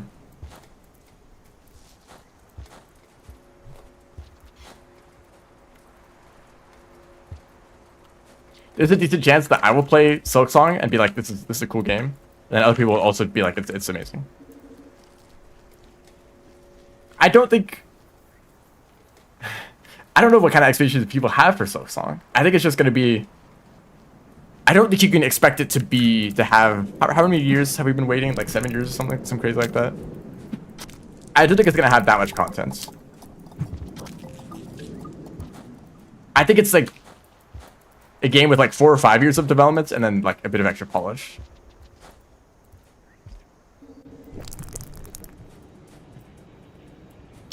I'm sure they're aware of the expectations. It's gonna be like GD 2.2. In what way?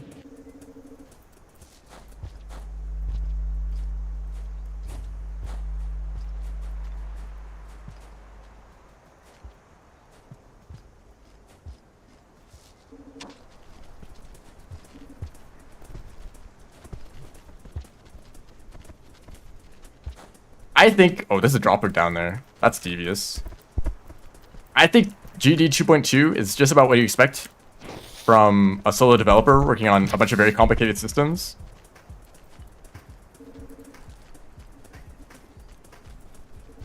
.2 added so much crazy stuff that kind of like changed the way that GD works. Because it used to be, GD used to only work in a single way. It was like auto-scroller, like platforming levels.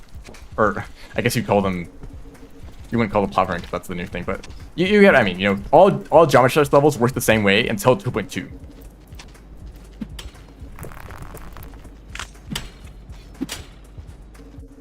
I can't deal with this situation, man.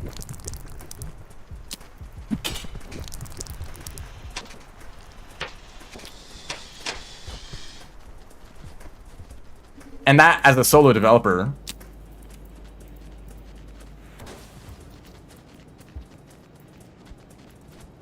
there's also kind of like an invisible side of development of like how much time was spent working on features that eventually got scrapped. That's kind of like wasted time, right? But it still was important to like weed out the features that like shouldn't be in the updates. Like a modder can like come with an idea and make a mod in like a week and add it to a game, but then like does this feature really fit with the game well? Does it fit with other game mechanics? Does it need to be have any bugs that need to be fixed, right? So like when you're actually making content for a game, not as a mod, but like with the expectations of an actual update, it takes a lot more work just to refine it to that level.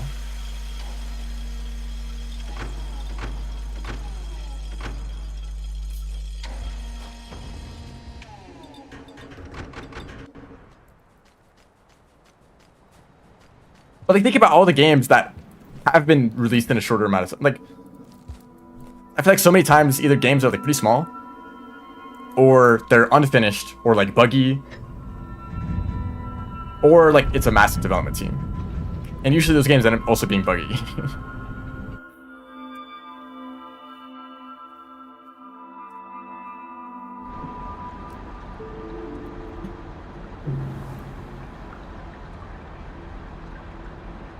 Isn't GD spaghetti code too? I think every game is spaghetti code. I don't know if I've heard an example of a programmer being like, this game's code, it's like really good. You should look at this game's code as a reference for what really good code looks like. I don't think I've ever heard that in my life. Quake.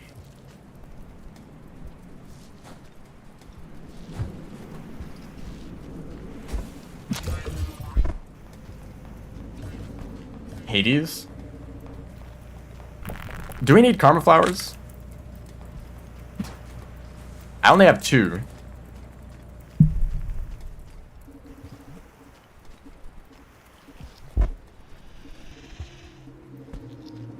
Two flowers. Wait, drainage, that's nice. This is a situation. The chimney situation is crazy. One vulture scared away all the creatures there. What was that hitbox?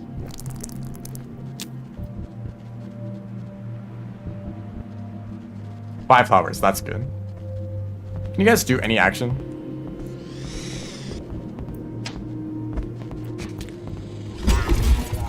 Ah yes, hitting you with the spear that knocks you off the edge, but it doesn't work.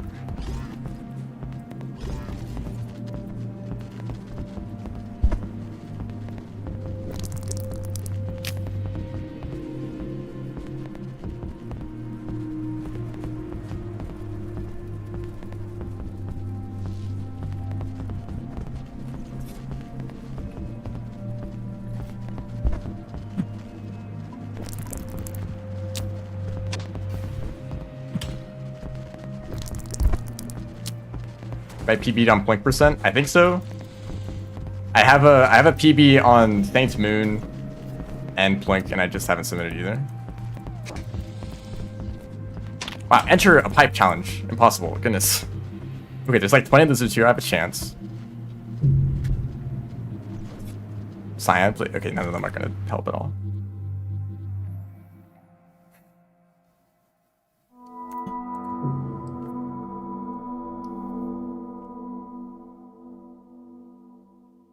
All right. There's one guy who's like rewriting all the code for Mario 64.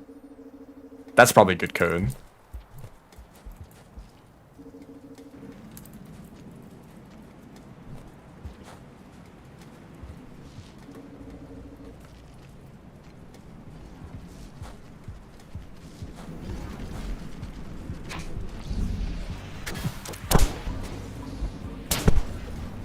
There's the snails. Thank you guys for carrying me.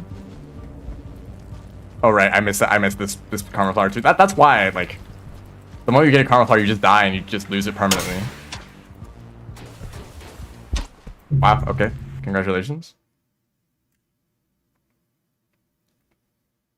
Had to bring a snail to sub while starving.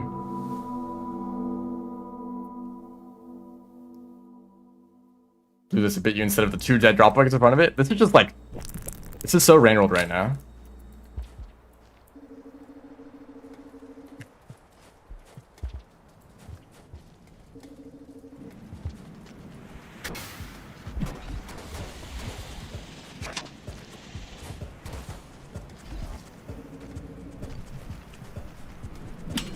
You're not still attacking me. What is my rep at? Like, negative 15 or something like that?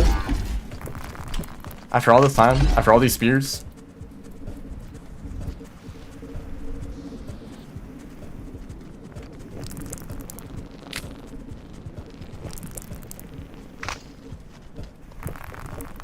They don't even want to take my gift. Oh my goodness. Like, nah, I don't want those weird spears.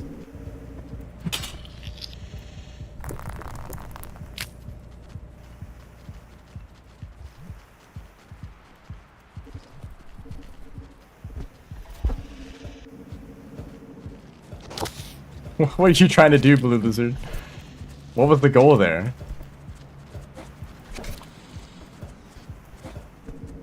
I'm just gonna leave. I can eat like a popcorn later or something like that. Okay, worst dropper ever. I guess I'll go around.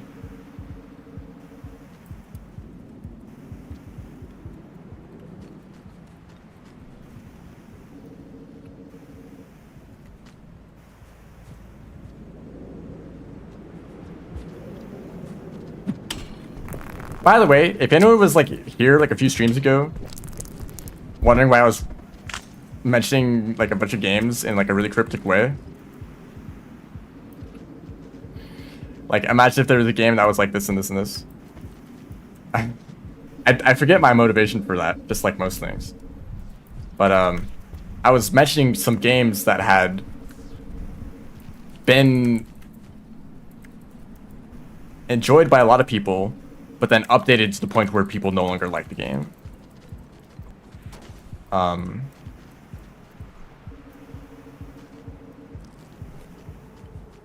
of those games, I might as well just mention this specifically. One of those games was Cube World. I don't know if anyone knows this game. It was like RPG Minecraft, but like several years ago, so people that actually like were interested in the idea. It looks like Trove, if anyone knows what Trove is, but it's not an MMO. But that game, like, I remember it's like super popular because people were playing it, like, that was like around when Minecraft was super popular. Well, I guess still, it always is, but you know what I mean.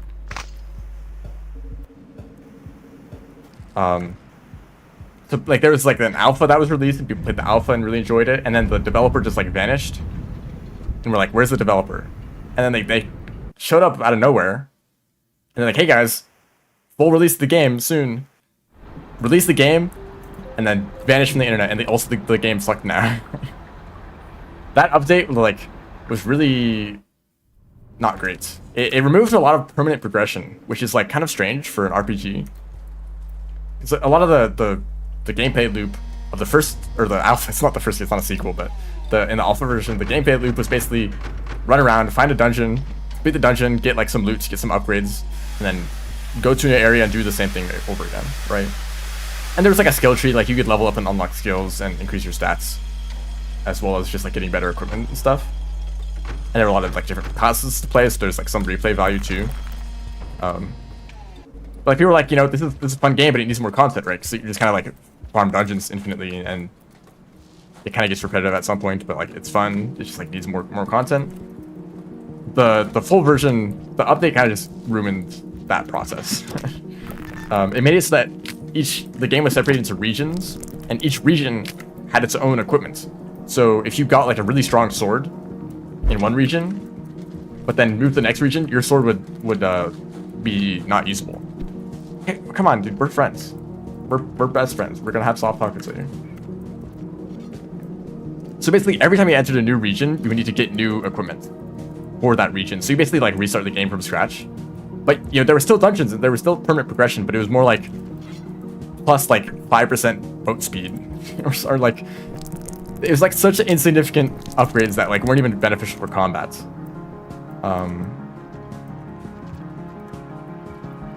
As your like permanent progression.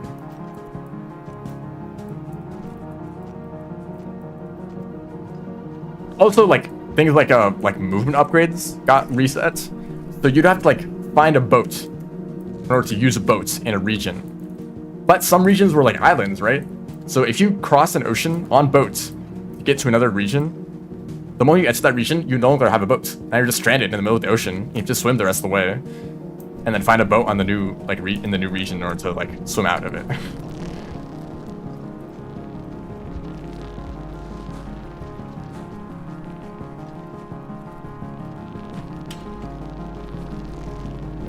And that's kind of just a result. I think a big reason for that is just developer just kind of being out of touch with the community. It's oh, nice. That's really good. Do these guys give half a food pit? Really? So these guys have more food than Atlanta mice. I think the developer was very stressed out at how successful their game was. And so they kind of wanted to stay detached from the community. But that meant that they didn't really get any feedback at all for the changes they were making. So it was just them, and I think like one other person they're working with for the art or something like that. Just working on this game for like who knows how many years, and then just releasing it and just hoping that people like it. And people didn't. And like, oh, people don't like my game, time to like disappear from the internet again. And so there's a chance that kind of thing could happen with Silksong, where like the developers have just been in isolation for so long that like maybe they started making some decisions that don't actually work, that wouldn't work in the final product, but they just don't have anyone to like get feedback on those changes. I assume that they are doing some sort of like testing some playtesting for Silksong. Oh my goodness. Purgatory. I gotta befriend scavengers real quick. I think I'll go to Farmeraise and trade at the toll there. I'm not exactly in a position to go to drainage system. I guess I could or passage, but I think someone's already in drainage.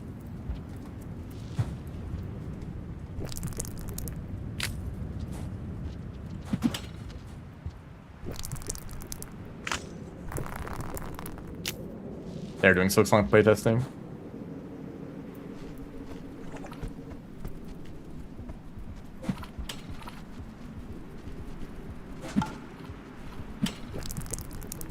I think I'm probably going to enjoy Silksong more than Hollow Knight, because I think there's going to be more of a focus on movement.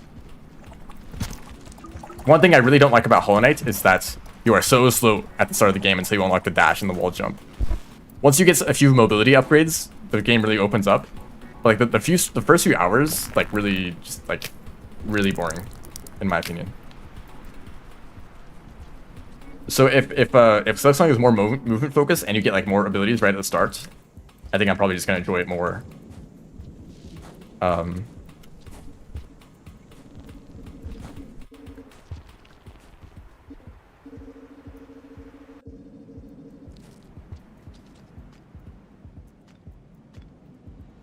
Like, what if like some of the reasons that I didn't like Hollow Knight were the reasons that people do like it, and so if that is different in Silksong, maybe I like the game more, but other people don't.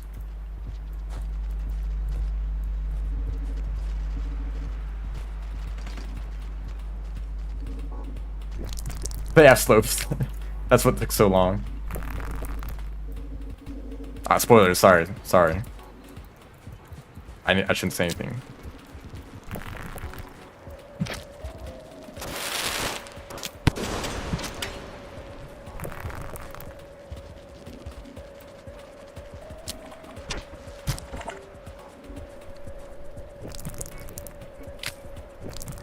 Yeah, you can't. What was it that happened recently? Was it just the Watcher? I forget if this discussion was about the Watcher or about something else, but I feel like if you're making a sequel or an update to a popular game that's already like kind of like decided, like Rainworld is like not a very approachable game.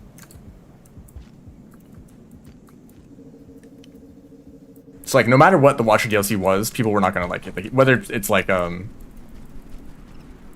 it's because it's like too fractured, like the portals don't mean that the world doesn't feel connected as the same way that it is in base game. Or like what if like you were given more powerful abilities and it was more like a power trip kind of thing, the way that Downpour was, then like people wouldn't be happy about that because they want you to be like at the bottom of the food chain.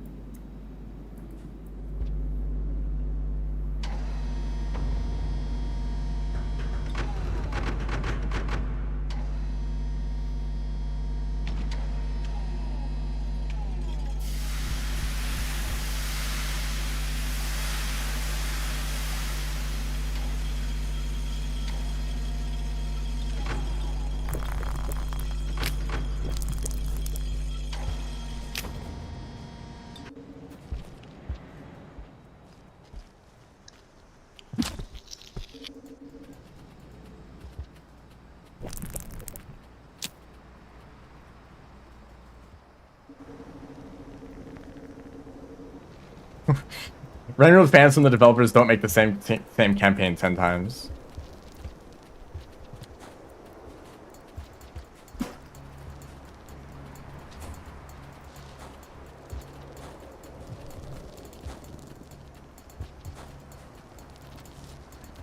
Like I have a vision for like what I would like the like Watcher to have been, but I don't know if that lines up with other people's like ideals for what a DLC could be. But I also don't think that I think that it doesn't include modded regions. So I feel like that has to be like the Watcher was made to integrate a bunch of modded content to make development faster.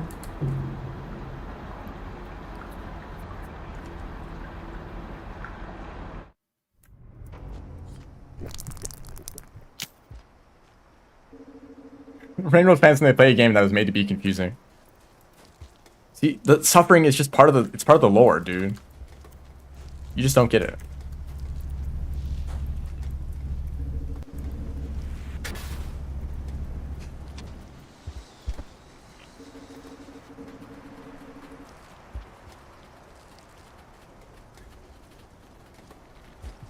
I guess I might as well share.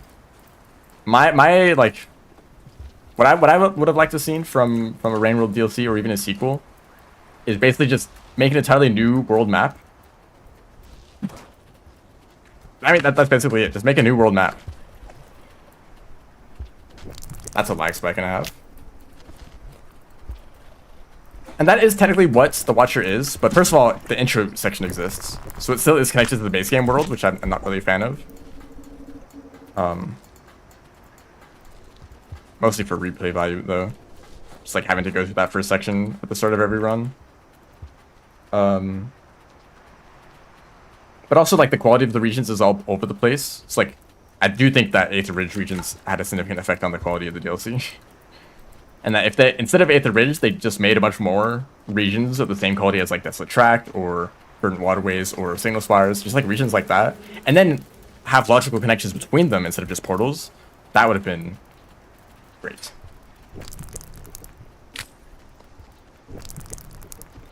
The dude was waving me through and he just entered the pipe. I think that is really something that's missing from the Watcher. The like feeling of just like traversing a world and just being consistent. Like if you keep going up, you go like higher and higher, close to the clouds and eventually above the clouds, right? Like Chimney feels higher than Industrial, and Sky Islands feels higher than Chimney, and you know the top of the wall feels like the top of the world, right? In the Watcher, if you keep going up, you'll eventually enter a portal that actually ends up sending you down into like an underground region. You know, you like teleport instantaneously from a desert to like a icy wasteland. I mean, they could have just changed the portal connections to make them a bit more logical. Have like torrential railways connect to Stormy Coast, which connects to Coral Caves, which connects to Turbulent Pump. You know, they didn't need to make the portal connections completely random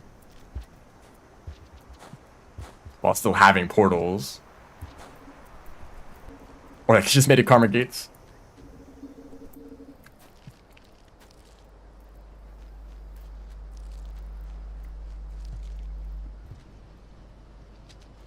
Yeah, there's just 2 more challenges. So if anyone's in Drainage System, you can go for the challenge. I'll try to go for Chieftain, but we're pretty much done. My spiders 3 times. They kept stealing the centipede. That's funny. Well, that actually sounds really annoying, but it's kind of funny now that you say it.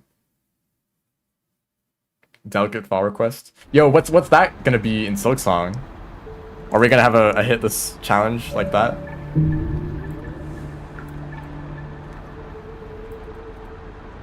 Oh, I'm like 1 item, like 1 spear away from Chieftain. Hold on. This won't take that long.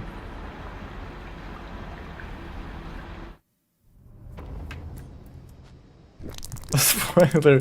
Yeah, put the spoiler tag after the spoiler.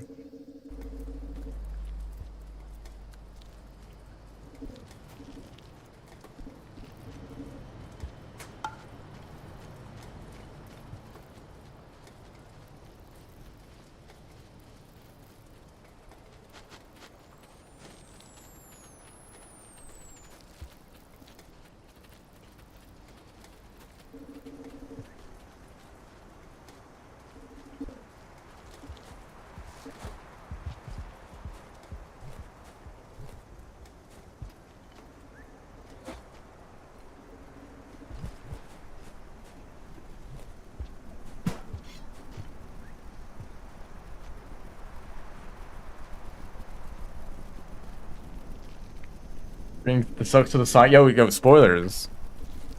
That's like the main story.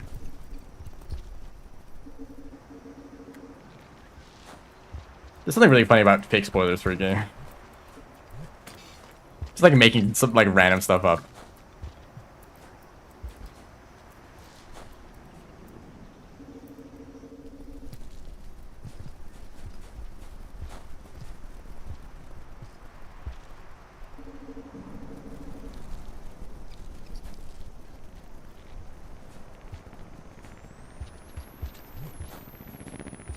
Alright, well, I'm done with this.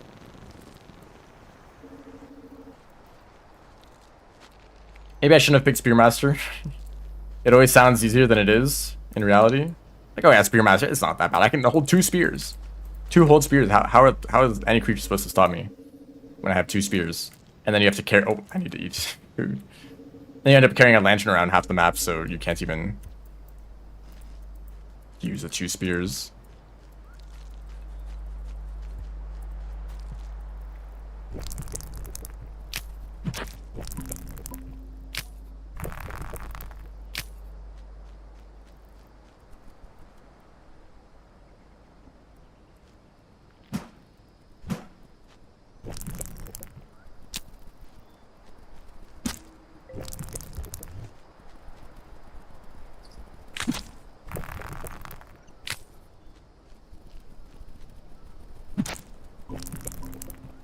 One half pip at a time.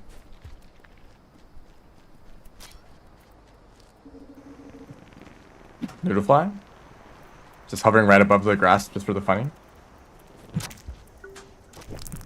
Oh, they got eaten before they could even say anything.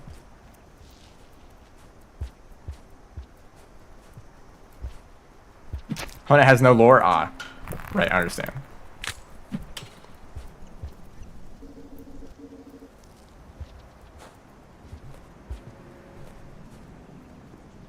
I really have to go on my way this much to get a little bit of food.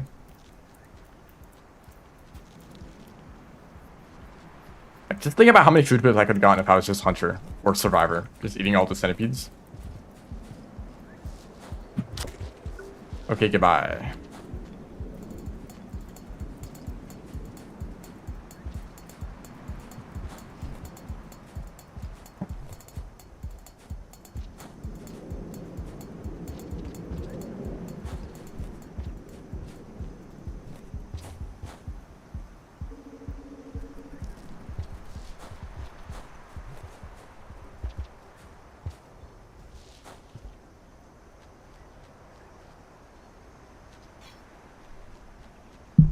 Yeah, let's go. All right, I just got a shelter, and we have this whole board complete.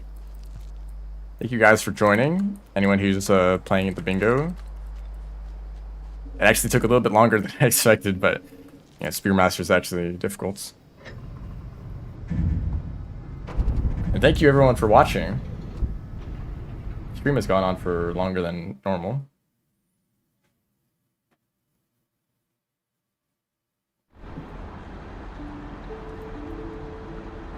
There we go. Bingo. Blackout.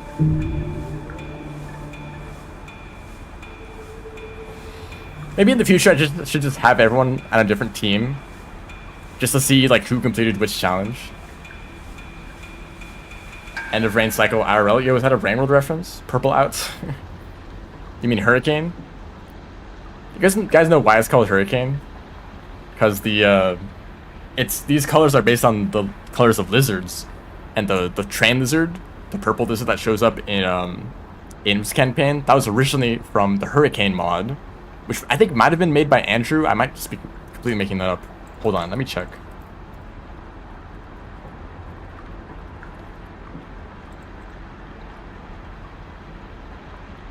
Maybe it was made by some random person. Why did they? Anyway, Hurricane mod was like a super difficult mod. That it's basically like Inv. It's a similar kind of idea. Like the cycle length was super short. There's like crazy creature spawns everywhere, including train lizards. And so Hurricane is the color of this purple, or the name of this purple. Anyways, thanks everyone for watching. And remember, Deltarune tomorrow.